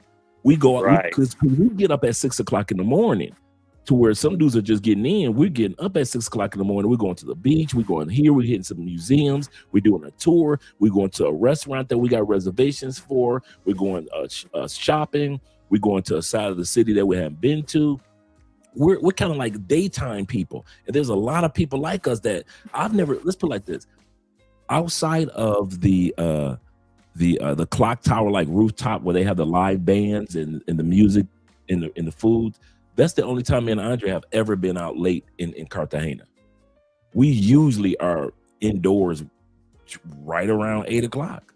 And so usually we get a place that has a all nice, all day swimming pool, and we just relaxing because we know us. Plus, I like doing photography. Andrea like doing photo shoots. So we're getting up when the sun is just right. So no matter where we go in the world, and there are millions of people that are like us, and that's why I said what you guys have put together caters to people like us. And there are a lot of people like us that don't necessarily need the crowds and the loudness and the horn honking. We're cool with hearing our neighbors playing music because we're used to it as far as Colombians. But as far as tourists all over the place, as soon as we step out the door, we might walk into somebody, then we got to listen to the young dudes walking down the street rapping, trying to get our attention and get some change from us. We don't have to deal with that. And so we like spots that are like yours. We usually get out of the way spots when we go to Cartagena. We usually don't get the spots. Yeah, it's okay to definitely try something different. We had a guy this weekend that invited like 9 women from Port of Columbia, right? So we turned on the music here at the spot. All of them was dressed up. They start dancing and everything. And the guy that invited them, he said, well, he picked out all these girls for his friends. And I don't know why he did that, but because I believe you pick your own workout, Right. But anyway, when they paid for the festival, everything is included. Alcohol, drink, food, everything, right? So instead of just saying, keep the party here, he wanted to take them down to the old city and take them to a bar and all this stuff. So now his dudes are mad at him because it's like you up here whining and dining pros. It's like when you had the alcohol here, so you spending money that you don't even have to spend, And they was having, as far as my experience, this is my experience, right? When I go to regular clubs, ain't no chicas dancing. They humping on you, just so that, they can get that sale for the night or whatever, but it's not really dancing, right?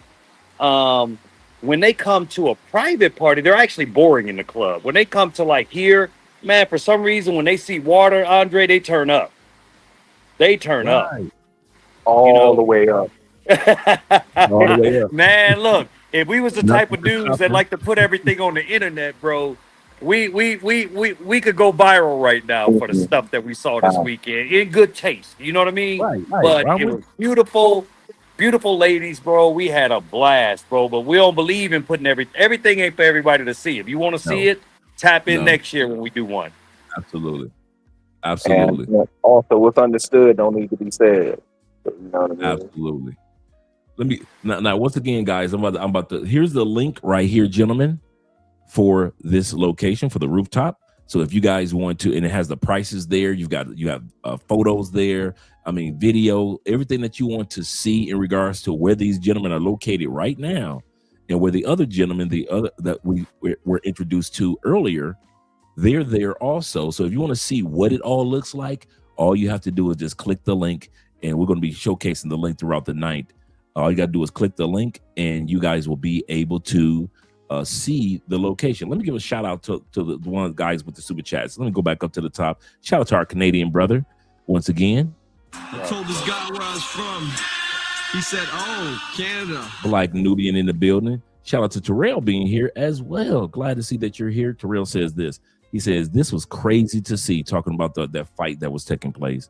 He said, hate to see our people. No, those y'all people. Black folks is my people. Niggas, that's y'all people. I don't know why we don't want to differentiate the two. Everybody that's kinfolk ain't my kinfolk. That's y'all people. That's y'all people in the streets. Ain't none of my people that's ever come to Colombia, that's ever been to Europe, that's ever been to Asia. My black people, we don't act no fool. You ain't got no footage of ever of black people acting up in any country. Now niggas, we got years of footage of niggas. So anytime y'all actually think that us grown men are going to live the rest of our, and I mean this from the bottom of my heart, let me put solo on Andre.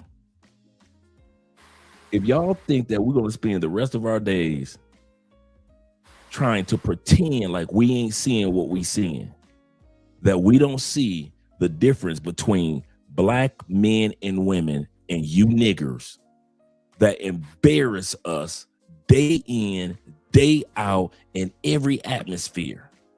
If you think that we don't notice and we're supposed to die off this planet, you know, at 70, 80 years old and pretend our whole lives that we can't tell that there's a difference between black men. I'm not talking about bougie black men and women. I'm just talking about regular, everyday, going home, go to work, take care of their family, take care of their responsibility, living a decent life, a great life, black people. And you ungrateful ass niggas, you think we don't know the difference?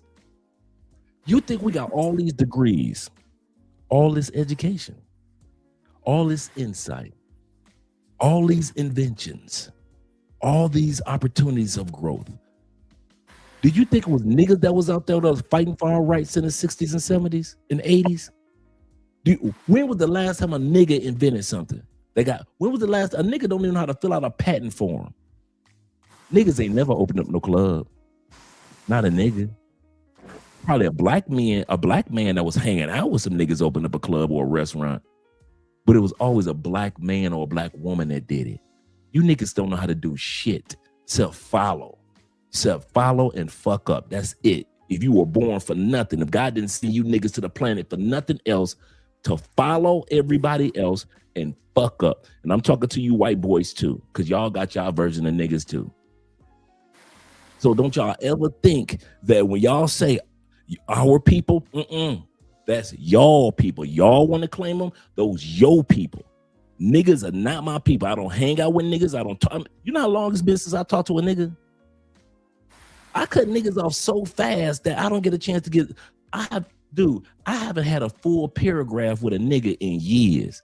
Now ask me how often I talk to black people. All the time. Of different races. Of different cultures, ethnicities, Afro-Colombians, Afro-Blacks, Latin blacks, in other words. I've talked to blacks from different walks of life. Niggas, you can't get 5 seconds of my time. 5 seconds. Why you think the consultations cost as much as they do? Because when I first started doing consultations, I had prices that niggas could afford. Do you know what's been the joy of doing consultations and meeting you guys?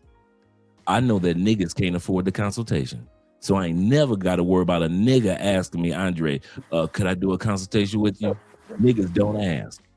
Niggas just assume. Niggas just follow. They follow and fuck up. That's it. They'll do nothing else in life. They were sent to this planet for the sole purpose of showing there's a difference between black people and people that don't know how to act like they got some goddamn sense in their head.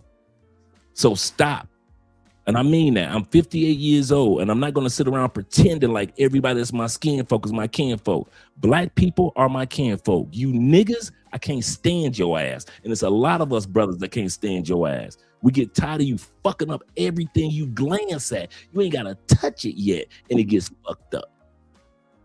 You fuck up everything. Name one area of life you ain't fucked up.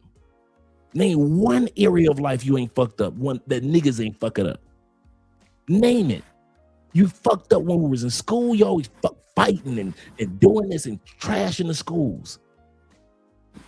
If we ask you to go on sports, you fuck up in sports.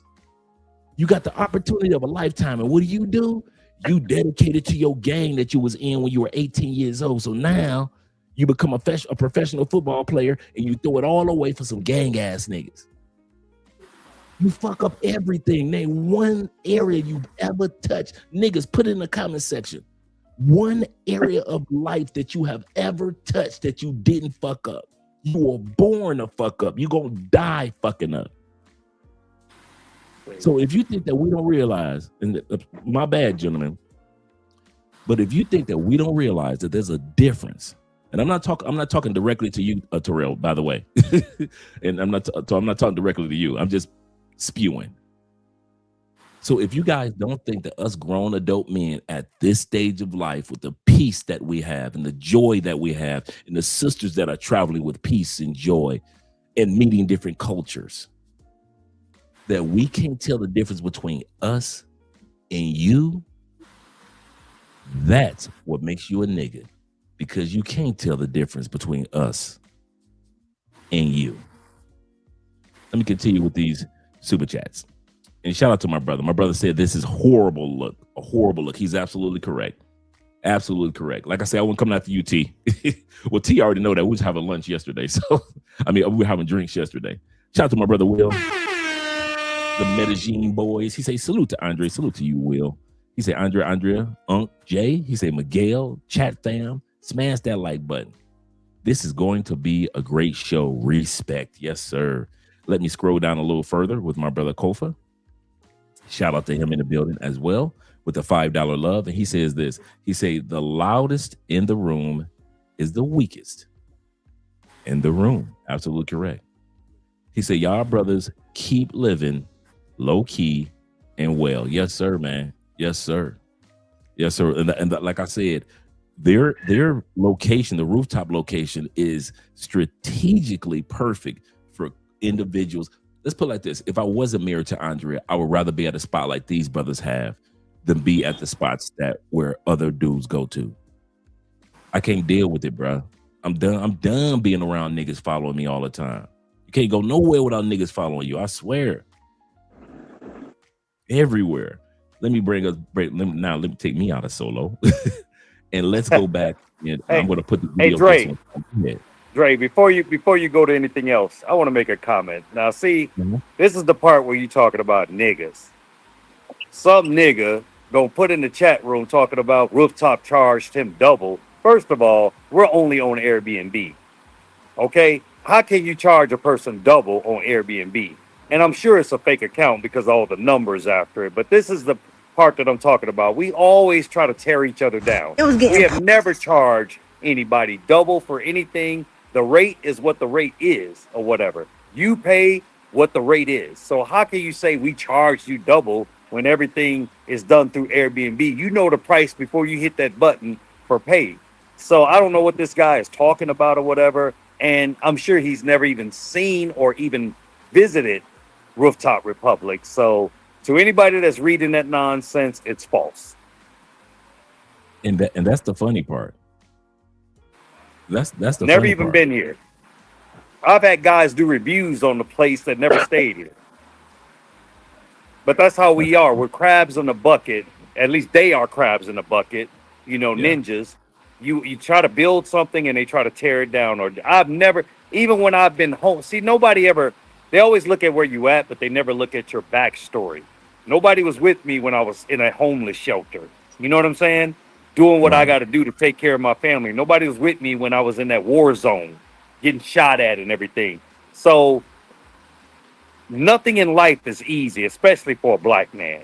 You know, nothing is easy. You have to work for everything that you get. And for somebody just out of pure hate, jealousy, envy, to go around spreading false rumors to try to mess with your business or whatever you got going on, that is just madness to me.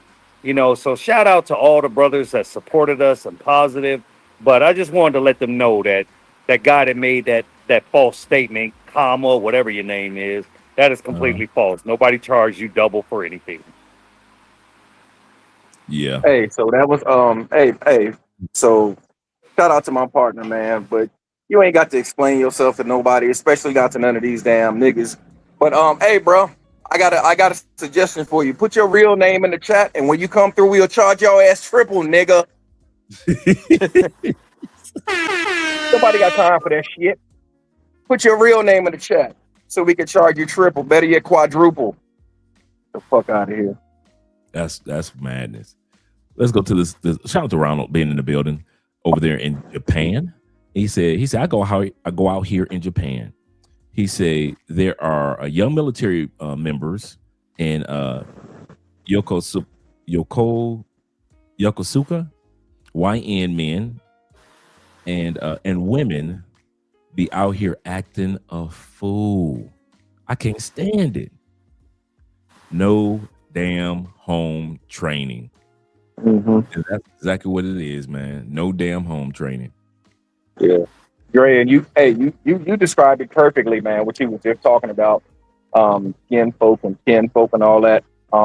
We had a lively debate. I had a lively debate with a guy not too long ago. And he talking about we all need to get together and this and that, and we all got to come. And I'm like, bruh, it's up for that. It ain't no coming together. Like, how do you expect us all, like, like it's never gonna happen. So I was breaking it down to him, and I'm like, just simply this reason right here. I said, look, you look at the continent of Africa. Africa got, what is it, 54 countries? And I was explaining to him, I said, you take one of the smaller countries, Benin. I said, in that country alone, they speak 64 different languages. I said, so they can't even, and they have different cultures. I said, so how are you going to expect, just because we got the same skin tone, that we supposed to get together? I said, if that made sense, I said, explain to me why Russia and the Ukraine at it right now. They just, so by your logic, they should be all skin folk is kin folk. Why are they over there fighting? Like, people are going to be, people are going to fight, man. It's all about different culture. And it's definitely I don't even know if you want to call it a culture, but this nigga and this YN bullshit that be going on is crazy, man. It's crazy. And you're absolutely right. People tired of that, man. I just looked through our list, Miguel. We have no John Lorenzo that ever stayed at Rooftop Republic. So get the fuck out of here, man. Damn shame. I don't know what rooftop you've been. I don't know what rooftop you've been to, but we're gonna put an asterisk. That by was your Rooftop name. Costa Rica or something. I don't know. We're gonna put an asterisk. We're gonna make sure and put an asterisk by your name, John Lorenzo, and we're gonna offer you that special discount. We're gonna up the price 400%. I know, right? And then tell you we got a 30% markdown just for you. Stupid ass. I'll give it a real price. Seriously, because a lot of times, and like you guys said, guys will just say things just to say things. I mean, we get the hate, and so I'm kind of used to it. Andrea she has her own channel, so she gets the dislike as well. One guy did a YouTube video just centered around Andrea. It was like, why is this man got his wife on YouTube giving advice to men when she should be in the kitchen cooking?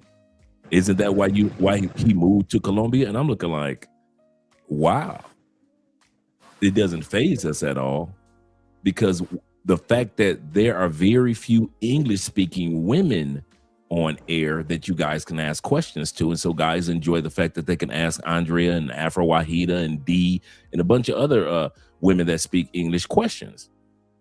But to sit back and be jealous because Andrea's channel is doing better than his channel, that's the crazy part.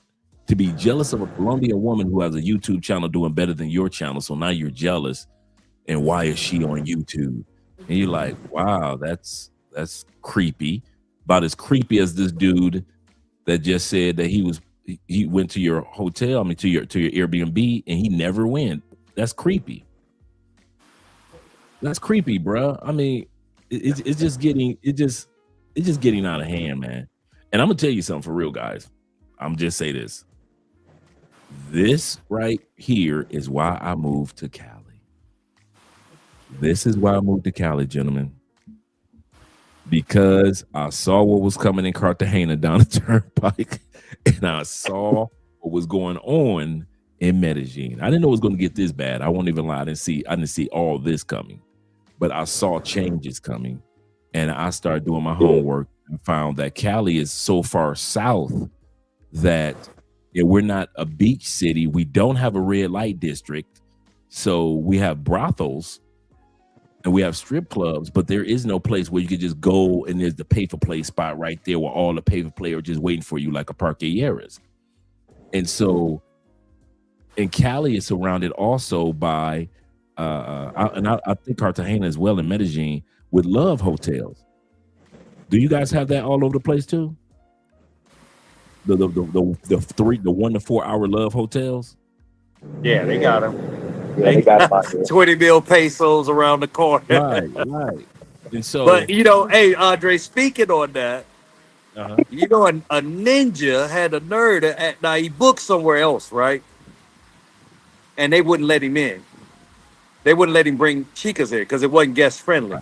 He asked me, how much for an hour? I say, bro, we don't get out like that.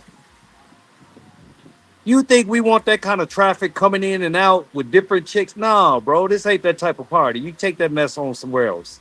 But he had the nerve to ask us, will we sell him a room for an hour?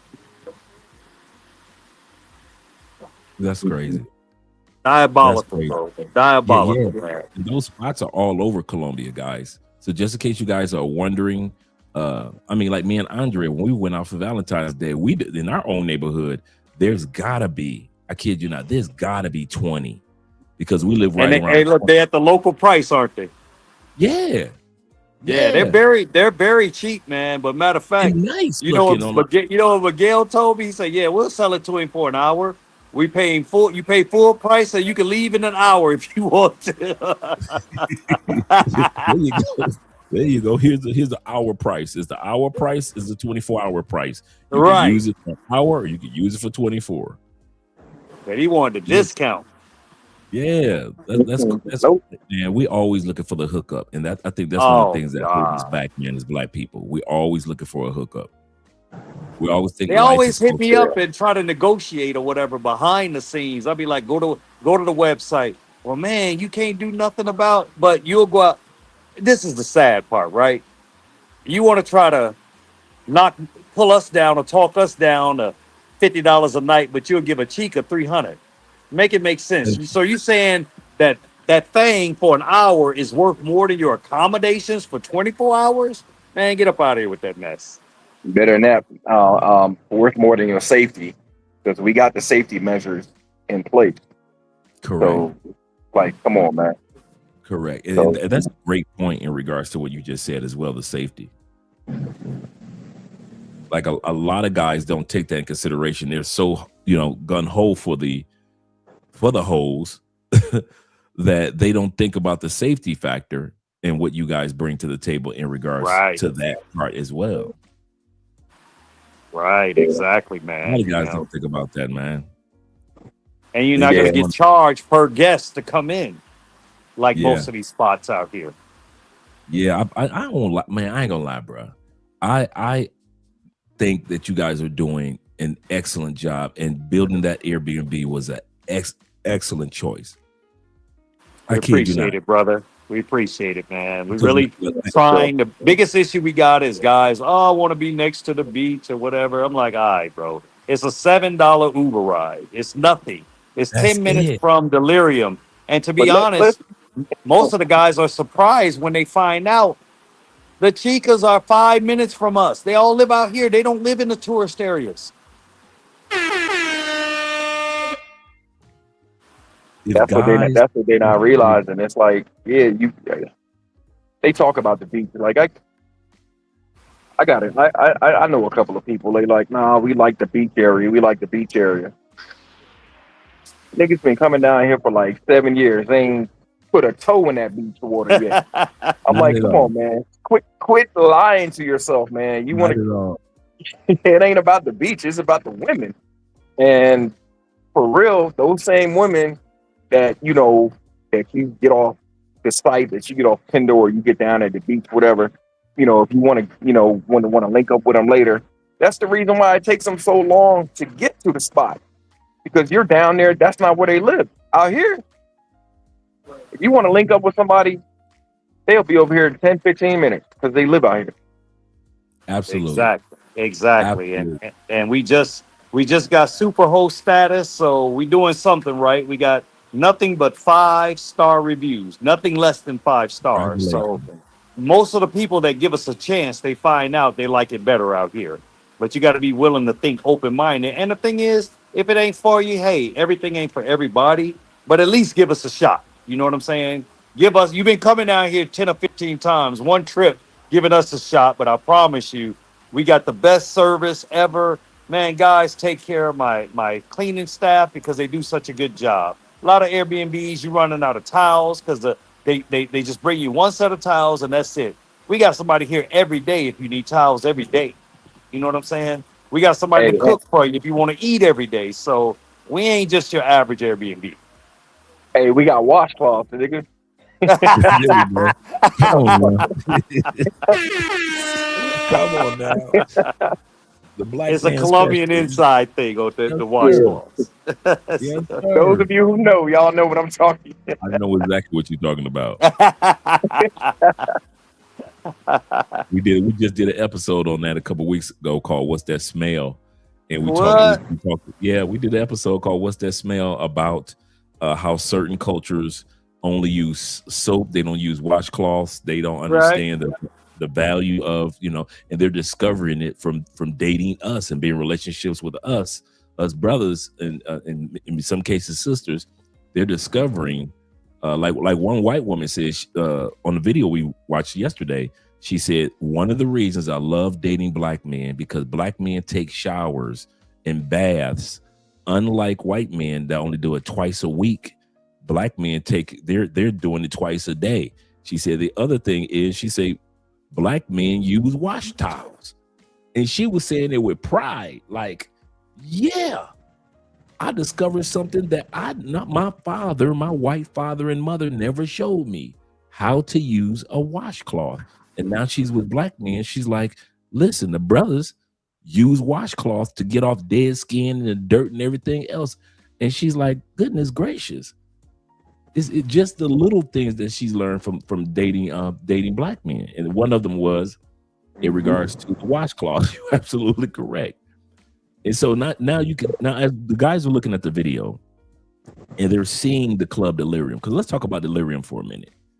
They've been looking at Club Delirium for like the last 10 minutes, and they're seeing the type of atmosphere that it is. Is it normally like that on the weekends? Ooh, yes. Yes, sir. Every weekend it's crowded, popping bottles. You feel like you in DC or New York or Atlanta, man. That's the music you're gonna hear. I mean, don't get me wrong. I mean, if that's what you like, it's jumping. The girls are there, whatever. We're all three on this panel. We're all over 50, so it's not really our thing or whatever. But for the young guys, that's where you go. But where it got wicked for me is that I saw guys throwing money a couple times. I saw guys standing on the benches in there. It's just starting to get really hood. You know what I'm saying? And that's not really my cup of tea. But obviously, because I got to do what my clients want to do, I go there basically for my clients. But if me by myself, no, I'm not going. Is it just me? Is it just me? Because I'm looking at the videos. Is it just me? Am I seeing it that is looking like it's like a 60% brothers type of atmosphere? Oh man, I'm so glad you brought that up. More than that. I'm so glad you brought that up, Dre. So like every video I came up with was more like a sausage fest. Hey, we can't say that. Well, hold on now. So like when I first started coming down here, Delirium was lit. I mean, the ratio was crazy. Women, it was just like for real. I call it me and my boys. We call it the grocery store, because you go in and you pick out whatever groceries you want. Right. And I, as time has passed, I slowly started to see the change. And even when we were out there, what, 2 weeks ago, the night before this fight, right. It was just different. I want to say maybe 60-40, maybe 55-40. It was so many dudes out there. And for me, like, I used to, like, I was a bouncer, man, like 20 years ago, 25 years ago down in Miami. And you want to talk about the death of a club. Now, I don't think it's going to happen here because we have so many people flying in. It's a destination spot. People want to come in. But if this were a club like down in, Miami somewhere, this would be the decline of it. So, because what happens is, from my experience working in the club industry, when the girls stop feeling safe, and when you start having fights, and when that number, when that ratio starts to tilt the balance, where it's more dudes in there, and then it's more knuckleheads, more YN, your club is dead man walking. You might not even know it yet. So you have to try and change that, but it's hard to make that change. Once them YNs get up in there, it's hard to make that change. So maybe this is the exception because you got fresh crop, or like I said, the Underground Railroad, Spirit Flies, new ninjas in here every day. So maybe they'll be all right. And see, that's another reason I think why the prices over there are so egregious, because that's what everybody's talking about. Oh, go to Delirium, no matter what. Like, to give you an example, we talked about this before, Jay, and I showed you the pictures. It was brute champagne, terrible champagne. It was like a $50 or $60 bottle of champagne. Dre, they got that damn champagne on the menu in Delirium for like $1,600, not pesos, dollars. I was like, who in their right mind? But you got fools out there doing it. So yeah, $1,500 for some it's crazy. definitely getting crazy, man. Yeah, and what I was saying, and so what I was saying before, and I'm holding out hope about what I was saying, what Cap was saying before. I really haven't seen fights. Now I've seen dudes get a little chippy because they're like, hey, I was talking to her, and it's like, bro, these groceries are for everybody. Like, chill. Like, what are you talking about? Like, someone if you on the plane, you think she really? Because they like to say, oh, I'll be here waiting for you. Yeah, okay. I'm waiting for you while I'm sitting on somebody else's lap. These dudes be tripping, man. But I don't think I hope that this is just a one-off, but unfortunately, I think it's probably going to go the way where we're going to start seeing some more hands-on activity, so to speak. Because the ratio is off. Yeah, and I was about to say that. Yeah, it is. But one of the issues that we're having here now, and a lot of the complaints that I'm getting is that. So there's a couple clubs, man, that they done started like, basically, if you look like a YN, they're not letting you in that joint. If they do let you in, they make it so uncomfortable and they tax the hell out of you.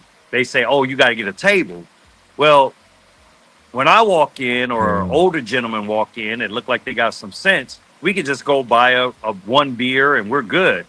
But what they're doing is they're telling basically the YNs, you gotta buy a whole table, like 4 or 5 million pesos in order to come in. So they want to keep that Delirium crowd away from Cartagena, which is another club that's jumping in Central. So I can tell which area they're catering to. You know what I'm saying? And I don't blame them, man. They don't want the problems. Mm-hmm.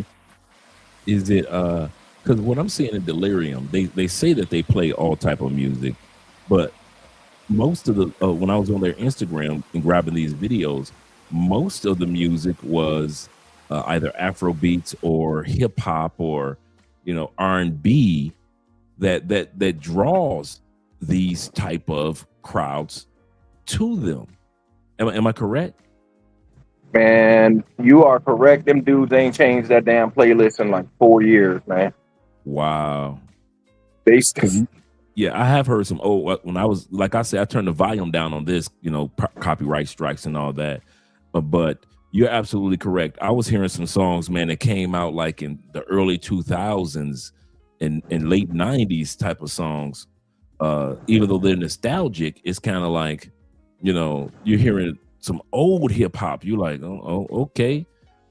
But I noticed this. The other thing that they do to draw them, they got that American flag in there to kind of like, yes, come in, Americans, spend your money and buy our women and buy our drinks and do the hookah. And you know what it comes across like to me, and I'm not putting Delirium down because I've never been there, but it comes across as a brothel with music. That's what it comes across as, because a brothel has mainly guys, a limit of women that work there. So you can have so many guys coming in and out throughout the day at that brothel. You have a limited amount of women that work there on any shift. And guys come in to pick and choose, and then they have their fun. That's what the whole time I was putting the montage together, I was like, this doesn't look balanced at all. So to see an environment where it's majority guys, like I was saying, it looks like it's like 60% guys. And this the funny part. The clips that I'm just showing you guys are from Delirium's website. So they're not showing you a bunch of beautiful Colombianas. They're showing you on their own website what these videos that I pulled down dudes. And so they'll show you a few ladies to let you see, hey, we got a few ladies in here, but I'm seeing like 60% dudes. And so that's why I was like, okay, am I crazy? Am I seeing the right thing? And so now, and mainly the women that you see there are maybe for a few sisters from out of the country, or a few women from out of the country, and then you got the pay for play women, but then you got this whole pool of guys. Am I correct? You are absolutely correct. And the sad thing is, like, when you come down, it's for any travelers who come down here a lot and they frequent Delirium, like, it's like that it's like that whole song, Digital Underground, all around the world. The same the same song. Well, all around Delirium, you come in here and you will see the same faces you saw 2 years ago, 3 years ago. And then when you get to, man, if you actually think about it, you're like, what are you doing? So I know you're making money, but like, you haven't. All right, I understand. Do what you. I'm not ever going to shame nobody, or because the situation is what the situation is. But like, man, go take a financial management class, do something, because you're making good money. Like, yeah. Like, you ain't got yourself up out of this situation yet. Like, come on, man. But it's that fast life, and unfortunately, I think that ends up breeding, like, they think that they're gonna get that money, and they're always gonna have that ability to get that money. But a lot of these girls don't realize until it's too late. That wall is coming. That wall comes fast, and when you hit it, when that money stops flowing, they're gonna be like, oh, then they're gonna be ready to try and settle down with somebody. Oh, save me. Yeah. Yeah, there'll be a simp to get off the plane, as you guys confirm, like Jay said earlier in regards to the one guy that approached him with a young lady, and you knew that young lady, and the guy was like, "She's a good girl. I got a good one, dog." You knew, yeah. Try to tell these dudes. Sorry about that. I try to tell these guys, look, man. I tell them, I joke with them. I say, yeah, I'll fall in love with them. I'll fall in love 1 hour at a time, whatever. I said it then. That's a good one. Like, come on, man. Like it is what it is. Like, you recognize the game, understand the game that you're playing. Like, these are not, no matter what they say. And then when you leave, cut that communication. Do not be, these girls treacherous, man. They got this blueprint out of the world. These dudes be sending them money, and I've seen it firsthand, because, like, being down here, like I said, they're human, no matter what it is. Right. So you may get close with some, and you be like, hey, what's she about, or what's she about? They'll give you the game. They will. It's these girls. It's a lot of these women in these clubs. They more, I hate to say it, but they more thorough than the dude. They will give you the game, and they'll tell you, oh, she ain't, don't mess with her. You know what I'm saying? She out here, like, drugging people. She doing. Oh, so they'll give you a heads up. Yeah. Wow. So, it's crazy. The guys just don't want to hear the truth. They don't want to hear it at all. These dudes be blinded. These dudes be coming down here like, oh man, I'm gonna buy an air conditioner. I'm gonna buy her this. I'm like, no, an air conditioner. Yo, what are you talking about? Now, so what you gonna do? You gonna pay their electric bill too? Because that AC, if they even choose to run it, like. Man, they used to this down here. They used to this heat, man. A lot of them don't like air conditioning. They say, like, if one of Miguel's girls, she'd be like, oh, frio, mucho frio, from a fan. So Yeah, yeah, from the it's fans. different, man. Andre. Most of them don't have hot water. My girl never took a hot shower until I met her, and she Wow. educated. Yeah. Now she love a hot shower, but at first she was like, "That doesn't make sense to me to take a hot shower." But being in Cartagena though, Barranquilla, Santa Marta, Guajita is it's hot. So them cool showers feel good. I wouldn't Yeah. lie. But I understand what you're saying about the hot water. I agree with you on that one. Yeah, I gotta have hot water. Now I turn it down a little bit to medium, but I definitely gotta. I can't go in it fully cold. Get that. Yeah, I'm like that. I'm like that. I'll turn it Ain't down. gonna hold my shorty turned that she had the bathroom steamed up. I'm like, Oh, really? Now, like, man, it's a whole sauna, and I'm like, what the? And she opened the door, man. Smoke just be pouring about the steam just be pouring out. I'm like, oh, okay. So you living in the lap of luxury, huh? Hey, that's why she say she ain't going nowhere. Funny. but I think that honestly, the quality has went down in Delirium from what it used to be because at first it was jumping right as far as the women, and some nights. Now I will say this: some nights during the week is way more women than men, but Saturdays and Sundays, all these big groups are coming, and they're filling it up. But I think the problem is that once COVID kind of ended, and once the other clubs once the mayor started loosening up the regulations again, he let a few clubs open up. So they're like, I don't want to go over there. I'd rather work. Or some girls are starting to just freelance on the internet and not want to go through the club scene because of cameras and stuff like that. So I don't want anybody to get twisted and think that it ain't work available in Cartagena, because that would be a lie. You know what I mean? Like, we're just talking about one club, but overall, it's still easy. You don't need the pregame. You don't need to do anything. I mean, it's more than enough. Trust me on that. True. That's so true. I did come across a club called Prestige.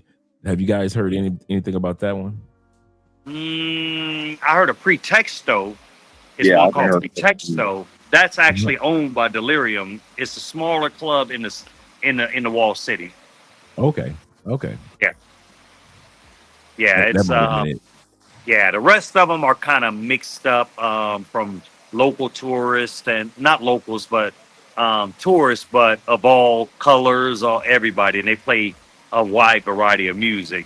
Pretty much Delirium is just straight hip hop, and they'll throw some reggaeton in there every once in a while, but pretty much it's hip hop. That's what I was coming across. So So for all you guys that want stateside hip hop, this is that spot. If you want the hip hop from the early 2000s, but they do have elegant rooftops that you can go to. They got I took my group for this weekend CTG Fest. I took them to 51 Sky Bar down. It's a beautiful site, man. So there's so many things other than Delirium and Hollywood Beach to get. Like, I'll see. I mean, I hate to say it because I mess with everybody. You know what I'm saying? But some of my Caucasian brothers, man, they kind of making us look bad when it comes down to the choice of women. I mean, bro, I'll see them dudes with some chicks that look like models. Elegant, bro. Just, you would never know that they were selling. You know what I mean? But with us, the reason the heat is getting on a lot of these, I'll give you an example. If I was a guy, I have guys talk to me all the time, like, Jay, I want to get into the Airbnb game. I want to get in. And I said, I can't really recommend that. They was like, well, why not? You're in it. Well, I'm in a different situation because I date a local Colombian, right? And she guides me every day. I couldn't do this without her, me and Miguel and the rest of my crew. So that helps out a lot. Just like you have your wife. She help you to a lot of things where you don't get the gringo rate. You know what I'm saying? So when it comes down to the Airbnb game, you got a lot of these buildings, man, that are getting sick and tired of these women coming through half naked, half drunk, every night, making all type of noises or whatever. I mean, it's 6 o'clock in the morning, and they coming through with a thong on and a see-through dress or whatever, you know, and they're like, this is inappropriate, you know.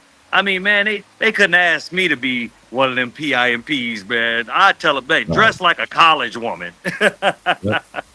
Yep, Dress absolutely like a correct. college girl, man. Put on tennis shoes. Put on a nice outfit to blend in, but they don't know the secret to the game, bro. That's crazy. You That's don't crazy. have to be naked, man, to be beautiful. No, and that's a great point that you made in regards to when you come down to these countries, make sure you have somebody on your team that can make your transition or your life or enjoyment of that country a lot easier, because a lot of dudes don't think about that part. They just think about coming down and just having fun, but they don't realize, like you said, who do you have on your team to help you out in regards to the Airbnb part. Right? Yes, sir. Yes, sir. And shout out to my man Will. Will says this. He said, gentlemen, you guys forgot we had uncles. Yeah, this is true. Pops, grandpops telling us not to do this or that ish. He said, you can't turn a 3 or 4 into a housewife or a girlfriend. Guys today don't have that. In other words, they don't have that male insight from the old heads that we used to have. And that's a great point, that these guys are getting off planes and think they have the insight that that's like me going to DR and trying to let's say if I was single, I'm going to DR and I can maneuver DR like flip-flop just because I got off a plane. He lives there. He's got children there. He's got family there. He's got business there. For me to sit back and think that I'm equivalent to him as far as my knowledge, not as a person, but as far as my knowledge, that would be foolish. But a lot of guys think when they get off the plane in Cartagena that they know exactly what you know. Just because they got off the plane 15 times doesn't mean bro you live in Cartagena. Bro, we get it all the time, man. We get all this. Oh man, why did you go so far out? Why did you go to this? Well, first of all, I don't have millions of dollars to build no Airbnb. You know, if you think about it, we got basically 10 listings in one building for the same price that we could buy a 2-bedroom apartment down in the tourist area. Now, which one makes more sense? And we don't have to worry about anybody changing our bylaws. We don't have to worry about going by anybody else's rules. We make the rules here. You know what I'm saying? Nobody's out. It's quiet out here. We got buildings. We got a nice view. It's quiet. Nobody's bothering us. You know what I mean? We up here sitting and enjoying our best life. So that's what I wanted. I wanted to make my own rules. That's an excellent point. Will says this. He said, we were told if we were to meet a 304, never kiss her. Never. These dudes be down here falling in love. Oh God, holding hands in the club, holding hands on the beach. It's like, really, bro? Really? It's insane. It's insane, bro. I'm telling you. It's insane. Excellent point. Excellent point. But we don't snitch at Rooftop Republic. So, matter of fact, we had one gentleman, man. he threw this party for his chick, right? So he invited the whole family. He spent like probably almost 4 million pesos on this party. Right. And they having a good time. And she said that everybody that was there was her relative, right? So my cousin and I'm not married to his mom, but I still call him my stepson. Right, of course. They saw her and he saw her kiss supposedly her cousin right in the mouth for like 10 seconds. And the dude freaked out, man, and just started going off and acting. He's a brother, right? Started acting a fool, bro. Getting ready to and he left them there. The whole family, nobody had 15 mil pesos to catch a in-drive or Uber home. You know what I'm saying? So we had to get his people home. Then he gives out the code to the girl. The girl's friend tries to come back and get the gifts that he bought all this. She tried to steal them and say, oh, I know the owner. So she got through the first gate, but she couldn't get in the house. Oh, I know the owner. I don't know that chick. But my point is that these dudes be doing too much for these women. And they are not loyal. Bro, and the chick is young.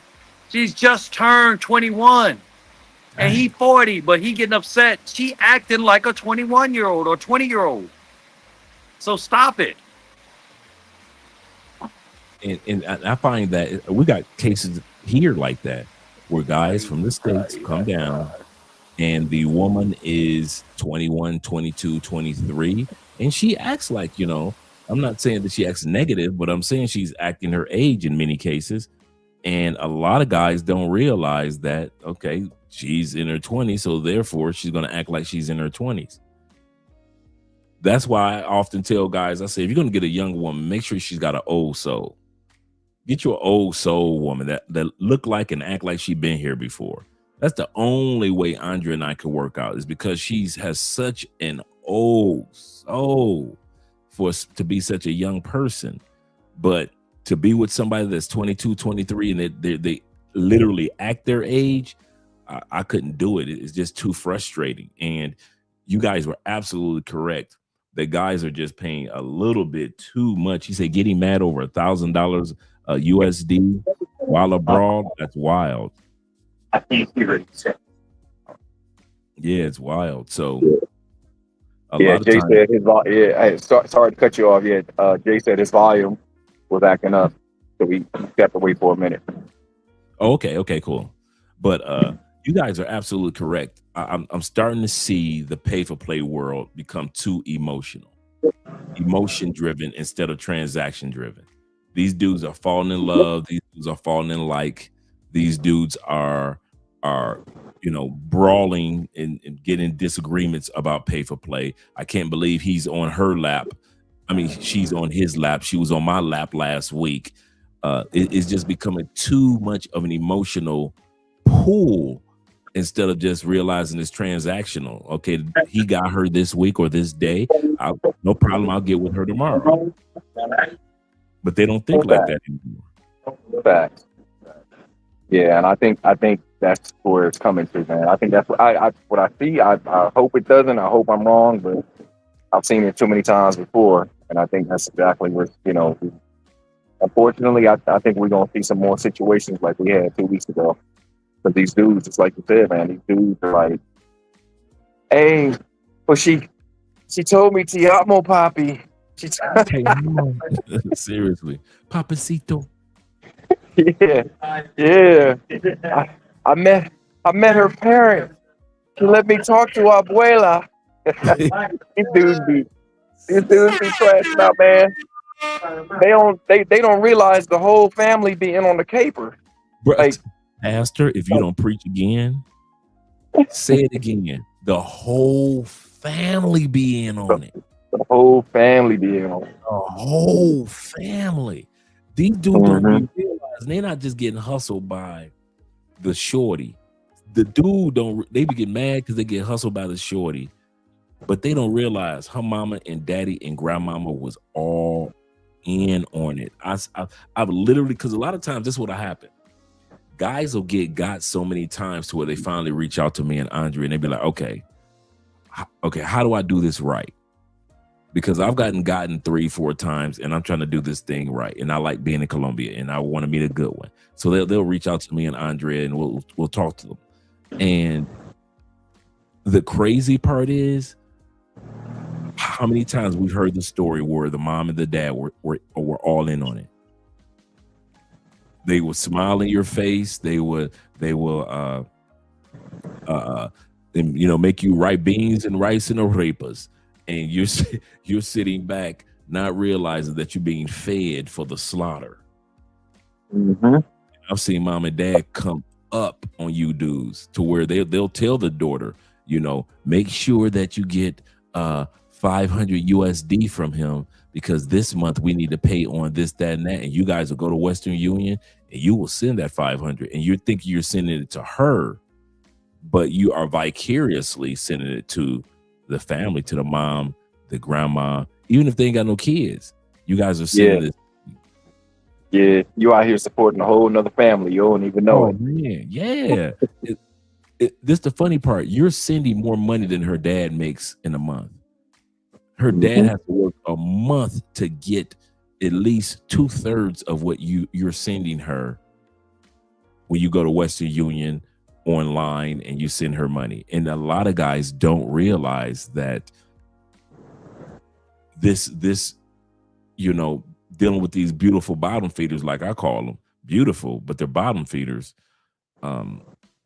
It's not going to stop, because there'll always be simps that'll do it. Like I said, I got more respect for the white dudes that sit back and pay a few extra dollars to get the hottest chicks there is, that act like they got some sense. Exactly. Like and yeah. Speaking about, we see it all the time, man. It's a family. Matter of fact, right next door to us, man, we got a whole family. That's their business. The grandma was selling that thing. The mom was selling that thing, and like, one of the sons, his daughter, like, me and Jay, we look at that young girl every day. I want to say she's probably like 12 or 13, and we just like, we know what's coming. We know what's coming next.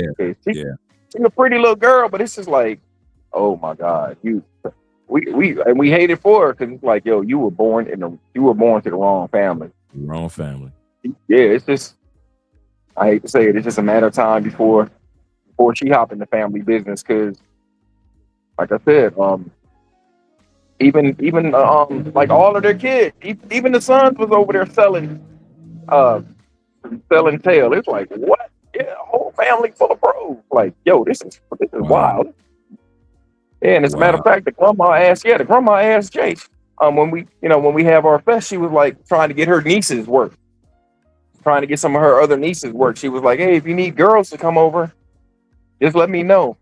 I'll tell my nieces and my daughters. We was like, nah, we good, thanks. Nah. Right. Shout out to Will. Will says this. Will says, damn. He said, these dudes coming down here taking care of whole Will. Oh yeah. They'll take care of whole families. He said, wow. He said, my mom told me always assume that she's trying to get an edge until she shows you her real nature. Absolutely correct. Always look with both eyes open. Both eyes open. Shout out to you, Will, with the $20,000 Colombian pesos. Love. Appreciate you for being the sponsor of the night.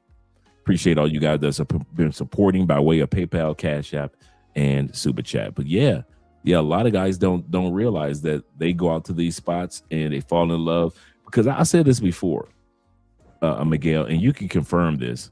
A lot of guys have never dated a Latina because it's just not that many Latinas in their city. There's some guys from Cincinnati, and it's not that many Latinas in Cincinnati. There's dudes from the Carolinas. There's not that many Latinas in the Carolinas. There are dudes that are coming from Wyoming or the Dakotas. It's not that many Latinas in these areas. And so when these guys do get to Brazil, do get to DR, do get to Colombia, these guys just lose their mind because they've never seen this level of femininity, even if it's a false version of femininity at times. They've never had anybody cook for them. Now the girl is in there cooking. They've never seen those type of curves worked in the bedroom. They've never, experienced certain things. And so they get back to the States and they start opening up. They open up a brand new bank account, have money going to that account for her. So she'll always have money. Yeah, these dudes, hey man, they lose their mind. It's crazy. They come down here and I tell them, man, I say, look, it's okay to fall in love, but you got to know how to fall up out of it too, man. Like a lot of dudes need. And I mean, I make the joke. I say it all the time. Yeah, okay. I fall in love 1 hour at a time, but that's it. Like, and I remember a couple of them, but this one chick in particular, she was like, "Oh, can you help me? Something with her daughter." So I asked her. I said, "Well, where's the father at?" So she said, "Oh, he doesn't do anything for her, so I don't even ask him." I said, "You know what? I want you to do this for me." I said, "You give me the same respect that you give her father." Boom. You don't ask him for nothing. Don't ask me for nothing. Boom. Like, yeah. I got no ties to your child at all. And like, like you lucky you getting this nicer version of me. See, I done calmed down a whole lot. Right. For real, Right. but for real, F them kids. They ain't my kids. Right. I tell them, see, people, this is me every day. Like, I'm gonna tell you a story. So, my stepdaughter, right? I remember coming up. She was like, "Oh, you not my dad? You not my dad?" All right, cool, whatever. But now, her father since passed away, and she got a little son, right? And so my ex and they was like, "Oh, go over there. That's Papa. That's Pop." I'm looking. Who? Papa to who? Nah, keep that same energy. Miss me with that. Yes, sir. His Papa dead. His Papa dead and gone. So I'm like, hey. I introduced myself. I shook his little hand. I was like, hey, you can call me Mr. Craig. You can call me this. You can call me, but don't ever call me Papa, because that ain't me. Like, I don't know. They was looking at me. Don't look at me funny. Y'all the one lying to this little nigga. Facts. Nah, let's keep that same energy. Yeah. Absolutely correct. I mean, it's just that going back to what you were saying earlier, and we've on this channel talked about this a lot, and many of the guys already know this. How I evaluate how I'm to be treated by the grocer, by an Uber, by a taxi driver, by Andrea, or anybody that I met prior to Andrea. How do they treat the locals? I tell guys, if you ever want a barometer on how you should be treated, what the price should be like, how that person should behave themselves, your barometer is how they treat locals. So when it comes to the ladies, if the local dude is not paying that amount for pay for play, if he's not paying 400,000 pesos, because we're talking about a local dude, that's like a fourth of his whole month paycheck. If the local dude is not paying 400,000, why are you dudes doing it? And I know for you, some of you guys like the convenience is only $100. Dre, ain't that serious. Like I said, I evaluate myself based on how the local men are treated, whether it's an Uber price, a taxi price, whether it be at a fruit market. I don't care. If the local dude is only paying this amount on a regular, then treat me like the local dude. Just like you just said, treat me like you treat your daddy. If your daddy ain't doing nothing for you, I ain't doing nothing for you. Exactly. So a lot of guys don't want to do that. They just think that I'll come out as much money because it's convenient. I've never been with let's be honest. We don't want to admit this. A lot of guys have never been with a Latina before. A lot of guys go to Southeast Asia. They've never been with a Asian chick before. They've been to Europe and they have never dated a white girl. Now they get to these countries and they've got enough money in their pockets to have intimacy for the first time with a Latin woman, the first time with a Brazilian, the first time ever with the Asian woman. You've never even held the Asian woman's hand, and you may be 30, 35, because there's not that many Asians in your city. And so the mistake that a lot of guys make, because this is their first experiences, they just go ziggity boom. They just go bonkers, and they end up in a fighting situation just like we saw in Cartagena. Yeah. Unfortunately, I tell dudes this all the time. I said, look, man, the hardware might be different, but the software is all the same. Correct. The I don't care if you got a Latina, a white woman, a black woman, and it's all certain things that they're looking for certain things, and look, hell, a lot of them looking for that retire. They want you to retire them. You know what I mean? At least the smart ones. So like you got to look at it for what it is. And you gotta make that measurement, like you said, and decide, hey, is this, go in with your eyes open? Is this something that I want to sustain, or is this something that I want to do? is she the right one for me? If not, keep it pushing, keep it moving. Like, so I know I joke a lot. Sorry about all the noise on the background, man, but I joke a lot. I can't hear it at all. Oh, okay. All right. Yeah, I joke a lot, and I tell the guys, I said, man, hey, I'm gonna tell y'all something. Like, I worked hard all my life, was able to retire early, and I'm working on that SSDI. So I'll be joking, right? I'm like, I said, man, don't you know? I said, as soon as I get my SSDI, I told them, I said, yeah, I'm having another kid. They be like, what? I'm like, hey, man. I'm like, hey, man, I always had to pay child support. I ain't never had nobody pay me to have a kid. They was like, what you talking about? I said, just look up. I said, go to the Social Security website. Just look at it. I said, man, you know what I can I said, you know what I can do down here? But damn, look, I'm just joking though. Wink, wink. Yeah, I feel you on that one. Yeah. Well, we're about to wrap this one up a little early tonight, gentlemen, because I just wanted to address this issue of the fight that took place a couple weeks ago. And I want to say shout out to you and Jay for once again coming on the show and giving us your commentary on what took place in your city.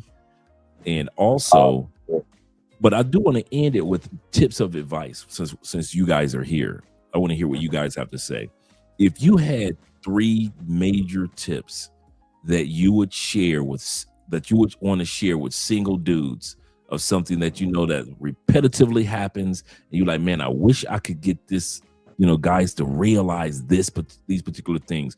What would be 3 of those things that you've discovered? Okay, so one of the biggest things is and how guys get into trouble when they come down here is they go and everybody wants that fantasy of the threesome, right? So this is what I tell dudes. I'm like, look, if you want that to pop off, you have to find you somebody that you're comfortable with. Not meaning, and when I say comfortable, I don't mean like you met this person on Monday and then by Tuesday you're like, oh yeah, go get your friend. No, I'm talking about to be safe. It's almost going to have to be like a girlfriend type situation, or at least I hate to use this term, but I don't want to say one of your mains, but let's just say one of your frequent chicks that you deal with. So you get to know her, and she's not really on no BS, and it's gonna take some time. And then have her be the wingman for that. Too many times guys get down here and they just be thirsty, and immediately the girl be like, oh, I have a friend. Walk away, man. I've seen too many dudes get drugged that way. It's starting to happen a lot more down here in Cartagena too, because dudes are not reading the context clues. So for me, when I used to do it, like I said, and get down like that, I would know at least the one chick for well over a year. Because I'm not, look, nobody knows when it's our time, but look, I ain't trying to take no chances and, you know what I'm saying, slip on a banana peel talking about I'm about to go out here, have a threesome or orgy or something. Nah, I want to see tomorrow, Right. So be careful with that. The second thing I always say is do not let a chica talk about, hey, I got a driver, and I'm not saying it could be legit or you could be getting lined up. Do not Ubers work here. Use an Uber. They got the InDrive app. True. Do not get in no chick's car who's talking about she got a driver. You have no idea. You don't know where you're at. 9 times out of 10, you're probably not speaking Spanish, or if you do, you're really not even, they don't do it, man. Don't do it. And the other thing, don't go up in these. I know some dudes out here who live out here locally, and they've been out here for a while, and they will advise guys to, oh, let's go to the barrio, let's go to the local spots, let's go this and that. And a couple of times it's happened, and dudes will call me up. They be like, "Hey, you know where so and so is?" I'm like, "Nah, I haven't seen or heard from him in a couple of days." "Oh, well, he told me to meet him out here." I'm like, "Where you at?" "Oh, I'm out here at this." I'm like, "Bruh, call an Uber, bro. Call an Uber and bounce." Like, you don't, because what happens is, and a lot of dudes don't realize what happens is, you coming out there and the guy's looking at you funny because now you messing up the economy, because all the girls automatically, they see, they see this foreigner, they see this tourist, he outside the tourist area. Everybody knows you got more money than the local dudes. The local dudes know that too. True. So now they jealous where, they might have been able to get a chica for maybe 50 mil peso, who knows, whatever the price is. Yeah. And now you coming in there, you messing up the economy. So yeah, stay to those rivers and streams that you're used to. You know what I'm saying? That's true. Until you really get down here a lot, and then you know how to move. You know how to navigate. That's so true. Yeah. Yeah, because you made a great point that the local dudes are not paying the prices that we pay, and we will give these astronomical tips. She asked for 100,000, you giving her 400,000 in the name of a tip, and because she said she got a kid, so here's 400,000, and now the local dude's looking like, what the hell just happened? Well, she's like, oh, I'm charging this amount now because this dumb American got off a plane, or this dumb European got off a plane. We know some spots where you can go and it'll be less than 100. It'll be less than 100 mil peso for you to go in and have a good time. But we're not taking nobody out there because we already know it's gonna be a problem. Yep. We already know if we were to take guys out there, it's gonna be a problem. You might be able to get in, but it's gonna be a problem getting out because you're gonna go up in there, and the foreigners we gonna mess up the economy. We're gonna mess it up, and dudes gonna be outside waiting on you. Have you been down here to Cali yet? I've been to Cali, like I went out to Cali like in 2021. And I keep meaning to go back because, man, I had so much fun out in Cali. I went out to Cali mid-pandemic because my trip to Morocco got canceled because they had an outbreak out there. And I was like, damn, where can I go? So I started doing research, and I'm like, all right, I'm going to Colombia. Colombia is open partially. And then the DR never shut down. The DR was on some Florida type stuff. So I did a week down. I did 5 days down in Cali. And then I did 6 days in Santo Domingo. But I haven't been back. I had such a good time down in Cali. I met some really good people, and I keep telling them, yeah, I got to come back down there. I met some really, really great people, man. But I got to get back down. I think I'm gonna come back to Cali sometime this year. I want to go to that festival. What's that big festival? Petronio Alvarez. Yeah, in August, the third week of August every year. Yeah. I think I'm gonna come out to that from the 14th through the 17th of August this year. All right. Matter of fact, I'm coming out to that. I'm not even gonna say I think I'm coming out to that. Petronio Alvarez. I'm gonna be out in Cali for that. Not 16, but 600,000 people from around the world come down for the Afro Colombian Festival. Yeah. It's really nice. It's fun. It really is. We do have fun that month. I mean that week. And I love it when everybody leaves and go back home and Cali goes back to being Cali. Goes back to normal. Go back to normal. Oh my goodness, man. Cali, basically the whole city is like the area that you guys are in. That kind of like, local type of feel. Cali is more of a medical tourism type of a city. So we get more people come down here for veneers like Rick Ross, Tekashi 6ix9ine, Cardi B, Kanye, so they've been down here getting their dental work done, and other people that want medical work done for themselves, they'll come down here and get medical work, checkups, things like that. Any type of surgeries that they need to get. They'll come down here for that. And then, it's the salsa capital of the world, and it's the sports capital of Colombia. I didn't know Cali was the sports capital of Colombia. But the type of guys that come down here, I would easily say in Cali, I would say 95% are guys that are like you and I. Cali is definitely mature audiences only. You can't be a YN and make it in Cali. It's just not going to happen. You could pretend, like a couple of YNs will come down and they'll rent Airbnb and it's got a jacuzzi or a pool, and they'll do some videos and they'll be like, look, all these ladies, I got all the Afro-Colombia, because we're 40% Afro-Colombia. And then so they're like, I got all these black sisters, and they'll sell that for a week, but it'll die off like the week after, because it's not wired like that. It's not. So when guys come down, they realize like, oh, this is not made for YNs at all. No, it's not made for YNs at all.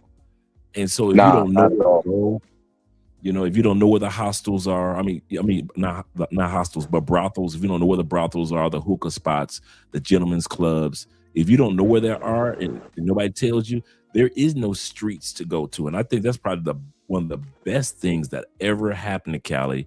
We don't have a clock tower. We don't have a Parque Yeris. We don't have a walking street like Thailand.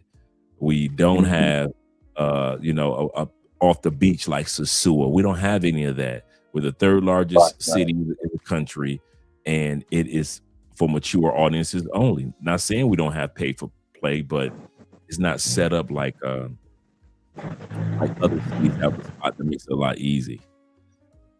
Let's go to AMSM. Shout out to my men supporting men. He says this. He said it happened to me in Dallas. He said a Hispanic woman tried to bring another girl for a threesome. He said, I turned it down immediately. Yeah, girl, y'all ain't gonna get me even in the States. Will says this, especially if you've known them for a short time period. That's true. So don't get guys. Zeta says this. He said, that's why I like Cali. It's mature audiences only, man. I kid you not. There are so many dudes that what I like about Cali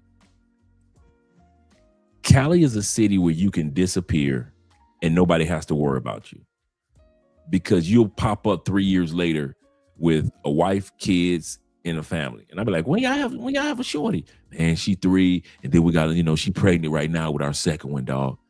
When'd you meet her? Like that second time I came down here? Yeah, I met her on my second trip during the Petronio Festival, and now we getting married. All right, I'll see. Like, man, I thought you was back in the States. No, I never left. That's happened to me so many times, and I just love the fact that guys are just able to get around the city, feel safe, and build and structure relationships with the local ladies, and just if you don't want to be seen, you'll never be seen in Cali. If you don't want to be seen, you just disappear and just live a life of your own, and that's the cool part about it. The most dangerous when they do talk about Cali being dangerous, they're talking about the east side of Cali. The hood is dangerous, with explosions and all that craziness and attacking police stations. All that happens in the hood, but the other 70s, 80%, I say 60% of Cali, nah. They get active out there, especially with I know with like a lot of the politics and stuff like that. Cali gets active. Yeah. Like if they don't like, I remember a couple of years ago, I got a good friend down there, and like when I went to Cali, I met her. She took me around. You know what I'm saying? We had such a great time. Right. And I remember video chatting her. This was a couple of years ago when they were having I think it was before this president. I think it was around election time before this president that's currently in the Colombian president. I think that's when they were having all the action going on in Cali, man. And I'm on FaceTime with her, and then I just heard this boom. She was like, "Oh my God, baby, man!" They blew up a police van, and like it was like a block down from her house. We heard the explosion, and she was like, "Oh my God, this is what's going on. This is what's going on." I was like, woo. And the damage that those explosions do, man. Here's the other part, man. A lot of times they'll let people know, and this is the craziest thing, man. They'll let people know in advance before the explosion is going to take place. Okay, next month we're going to do, y'all heard that an explosion going to take place. Don't drive down this particular street for the next week. And what do people do? Right. They will ignore it, even though the military and the police officers, because they're their family. So they'll tell them about stuff. Hey, we heard that. Hey, you may not want to drive down so-and-so street with grandma this week because, and dude, the aftermath of those explosions, bro, is crazy.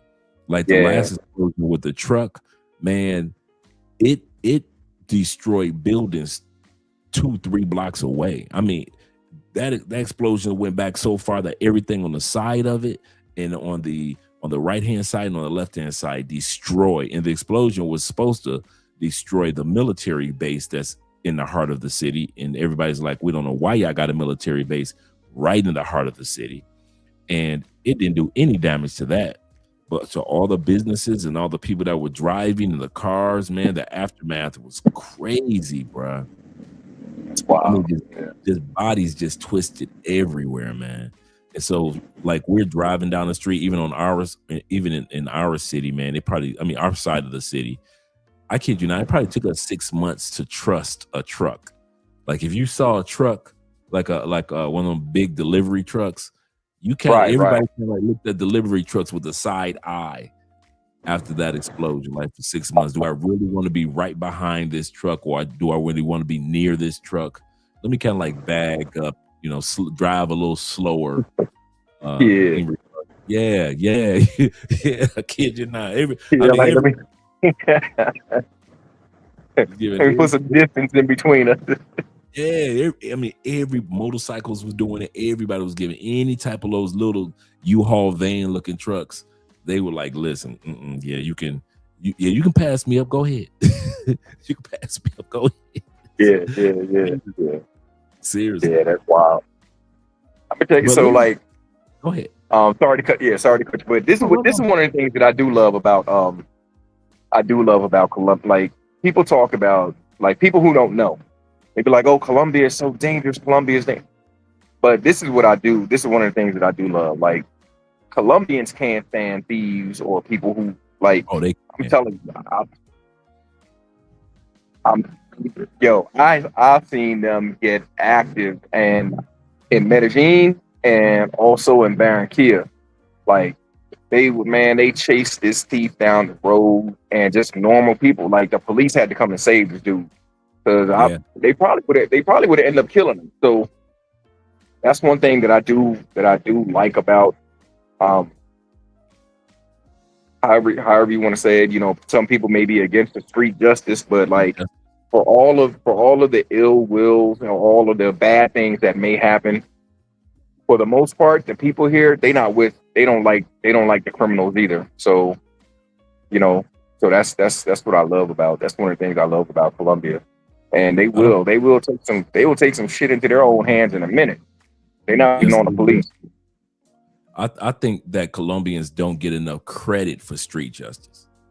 I really don't. You rarely see street justice in the United States.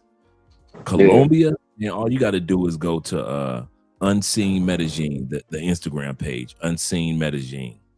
And bruh, street justice is all through and you right. The police have to come to save that person's life. I kid you not. They will beat and stomp and drag, and they will run the car over that person's bike. They have no problem. This is the funny part. They not only beat the person down, they set their motorcycle on fire. Yeah. So it's not like you ride off your bike. I saw something here in Cartagena. I think the dude like killed his girlfriend. I forget what happened. I forget what happened. They took the dude. They beat the brakes off him. The police came and saved him. So the community was like, "Oh, okay." They burnt his house down. I was like, "Wait, what?" Yeah, I can see that. So yeah. So That's what I will give them credit for that, man. They don't like the bad publicity, you know what I'm saying? And they don't want that mess, man. Just like these people they love life. You know what I'm saying? Like now you come down here, you're not going to get everything as fast and as convenient as the US, but what you will get is some people that know how to enjoy everyday life. You know what I'm saying? The pace is a little slower. When we have a festival, we're gonna party all week long. On the weekend, we're gonna crank our music up. These people enjoy life, man. And just like you have peace loving people and people who don't want to, who tired of crime and all that crap in the United States, it's the same here. But the difference is, get caught stealing something down here if you want to. These people get active. Oh, they do, They bro. get active. They do, man. I mean, I'm talking about the simplest. You get caught stealing anything, you getting stomped to the. I'm talking about to the inches of your life to where it is what it is. It is what, and I've seen every once in a while police got to do street justice because down here in Colombia they'll jump on the police. A thief will jump on the police and try to fight the police officer, or they'll try to fight the trans. I just saw a video today of a dude was trying to beat the police officer down with a baseball bat. Man, that police officer said, okay, enough is enough. Fly out, in front of everybody. But the people, even though they were upset, they knew that the officer was right. And then in the comment section was like 3,000 people, dude, because it was a major incident, and everybody was on the police officer's side.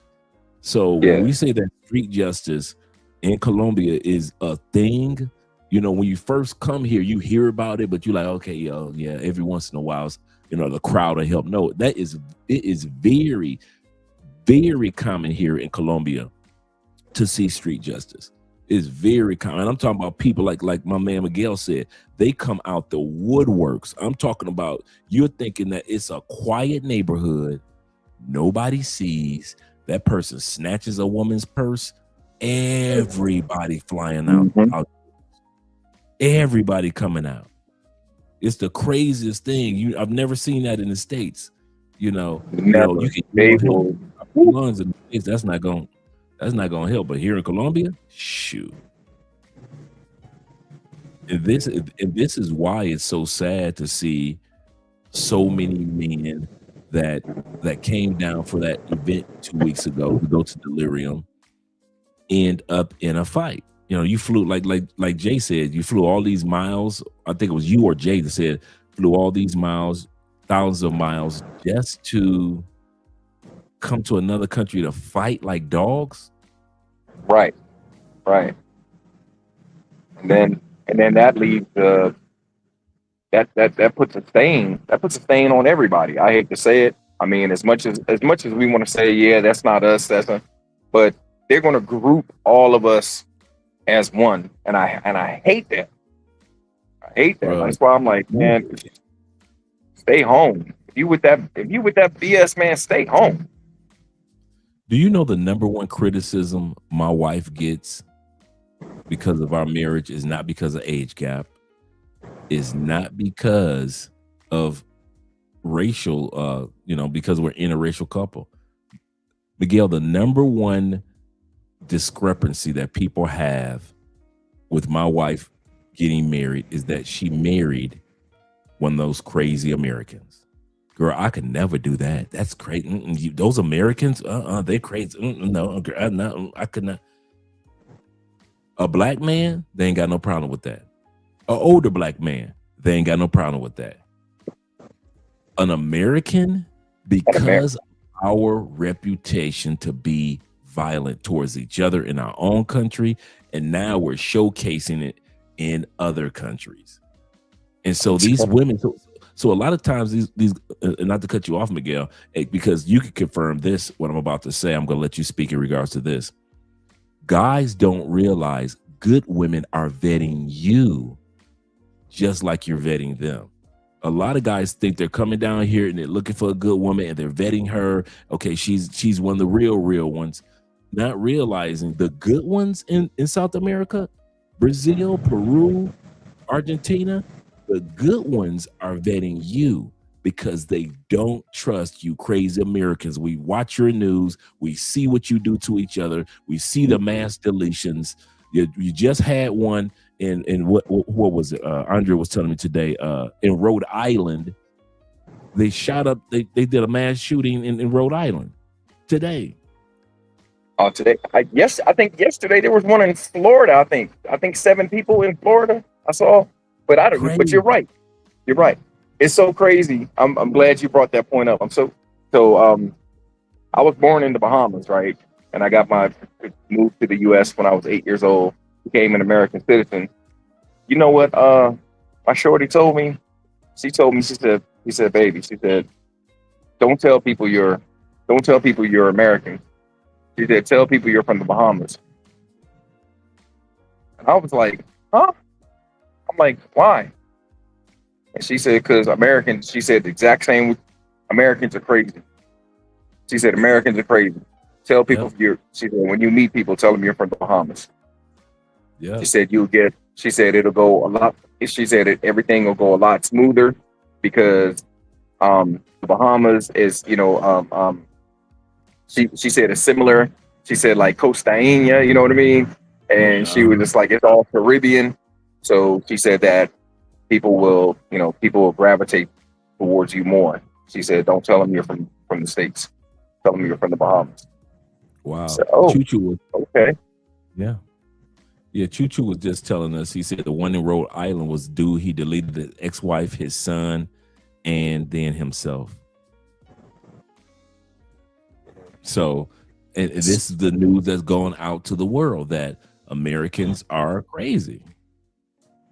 And so that's probably the number one area where Andre has to convince people that not all Americans are the same because of the behavior of Americans that they see regarding us back home as well as when we're in their country.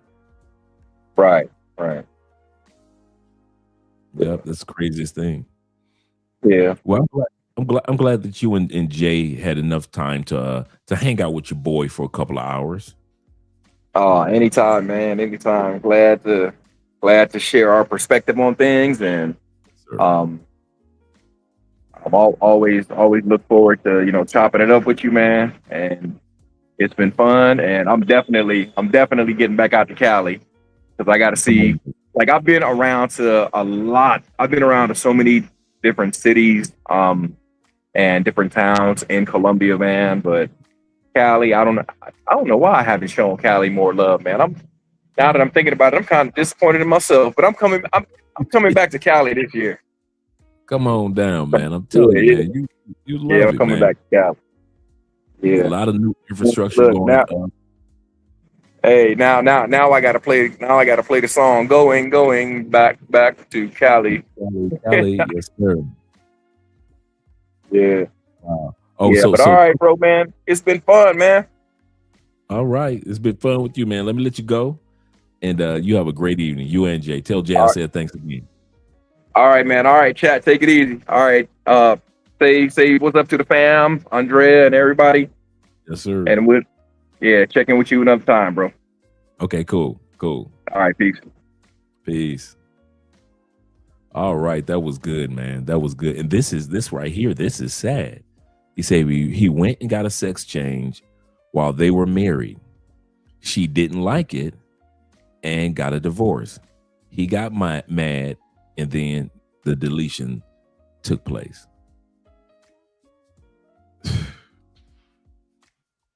The world has convinced men that they can be women, and then when the woman doesn't agree with it, I like the LL Cool J version as well.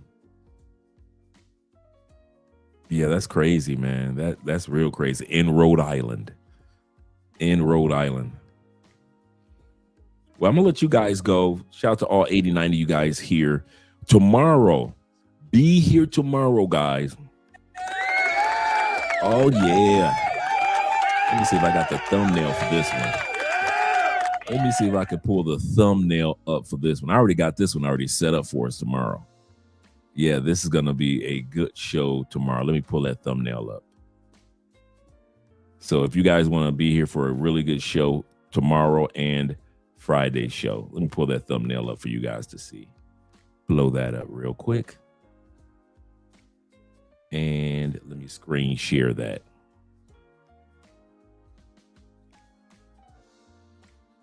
Yes, sir. Tomorrow's episode will be your girl Mika finally speaks out on Futon Daniels. Tomorrow she's telling the truth. I didn't know she was married. Maybe she was just saying that for the interview, but she says she's married. She got a man in DC. Now I don't see how her man let her fly and be all up on the Anton. And she explains herself. A lot of it sounds like she lying, but she did an interview in regard to her relationship with Futon. And so we're going to look at that interview and we're going to give our little 2 cents tomorrow in regards to what Mika had to say, how she met Futon. He reached out to her. He DM'd her. She did not reach out to him regarding the show. Futon reached out to her. So we're going to see what Futon Daniels fiasco is taking place, because he's crashing and burning. Now he's going at O'Shea right now. But yeah, she said, she talked about her husband. She talks about how she met Anton. And I don't watch the whole video. I want to watch it with you guys. So I watch segments. And so I'll be watching the whole video with you guys tomorrow at 6:30. So this is going to be our topic tomorrow. And the one for after that, let's go back here. And the one for after that is this Friday. We'll have some fun with this. I dropped a video on it, and that guy's been hitting us up, man. You need to talk about this more in details, Dre. I dropped a video today on Andrea's channel. If you guys want to go over to Andrea's channel, if you haven't subscribed yet, I've dropped the link. But I dropped this, and a lot of guys did not know that this was taking place. I'll say this again. A lot of guys did not know that that women in South America are using witchcraft to get you guys to not only fall in love with them, but even some of the pay-for-play women are using witchcraft and love spells to get you to fall in love with them to spend more money. Yes, they are having, we're going to talk about this Friday as well as Sunday with your girl Andrea. And so, yes, they are down here using any type of spells or witchcraft to get extra money from you guys. And so some of you guys, like me and T-Mac, were kind of like hinting and talk about this before. Shout out to T-Mac. But if you guys think that they are just drugging you and just getting you drunk, yeah, they're doing it on a whole nother level that you never even expected, gentlemen. You never expected that these women are literally doing witchcraft to keep you as their clients and or as their man. And they're serious about it. They are serious about it. So shout out to all you guys that'll be here tomorrow. All right. And once again, tomorrow's is about Mika, and this is Friday's show. I'm going to take Thursday off. He say they're not using witchcraft to make dudes fart louder, more powerful, the like never seen before. No, they're using it so they can keep you under control, and they're serious about it in South America, in the Caribbeans. They're serious. It's not a game to them. We kind of like laugh it off, but I'm kidding you not. They are serious about it. So sometimes you might want to watch what type of woman that you have around you, because at the end of the day, man, listen, some of these women are not to be trusted.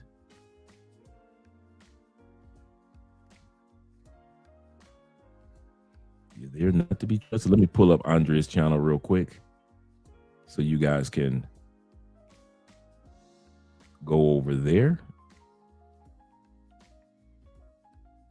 And then I'll let you guys go. But yeah, this was a good live stream. And guys, whenever you see some foolishness like that drop off in any city you're in, do yourself a favor. Walk the other way. I'm going to say this again. If you find yourself in another country and you know that these dudes are about to act a fool, don't be rubbernecking, checking out what's going on. Just walk away, man. Let them fools be fools by themselves. Let them dudes be foolish by themselves, because you never won't know what might pop off. You don't want to be a person that's caught up in any of the mess due to the fact of what you saw or what you're seeing take place with these YNs that are coming down here to these countries. I kid you not. Second thing, every dude is not your dude. Every dude is not your partner, your buddy, your friend. Oh, this is just my dude. No, he's not. He could care less about you. And a lot of us don't want to admit that once again, everybody that's skin folk ain't your kin folk. And until we come to that reality, you're gonna make a mistake and become cool with some dudes that's gonna bite you, that's gonna be backbiters. That's gonna be backbiters. I had a conversation with a brother that started a business down here at one point in time in Cali. I talked to this dude. For example, I'll end you with this story.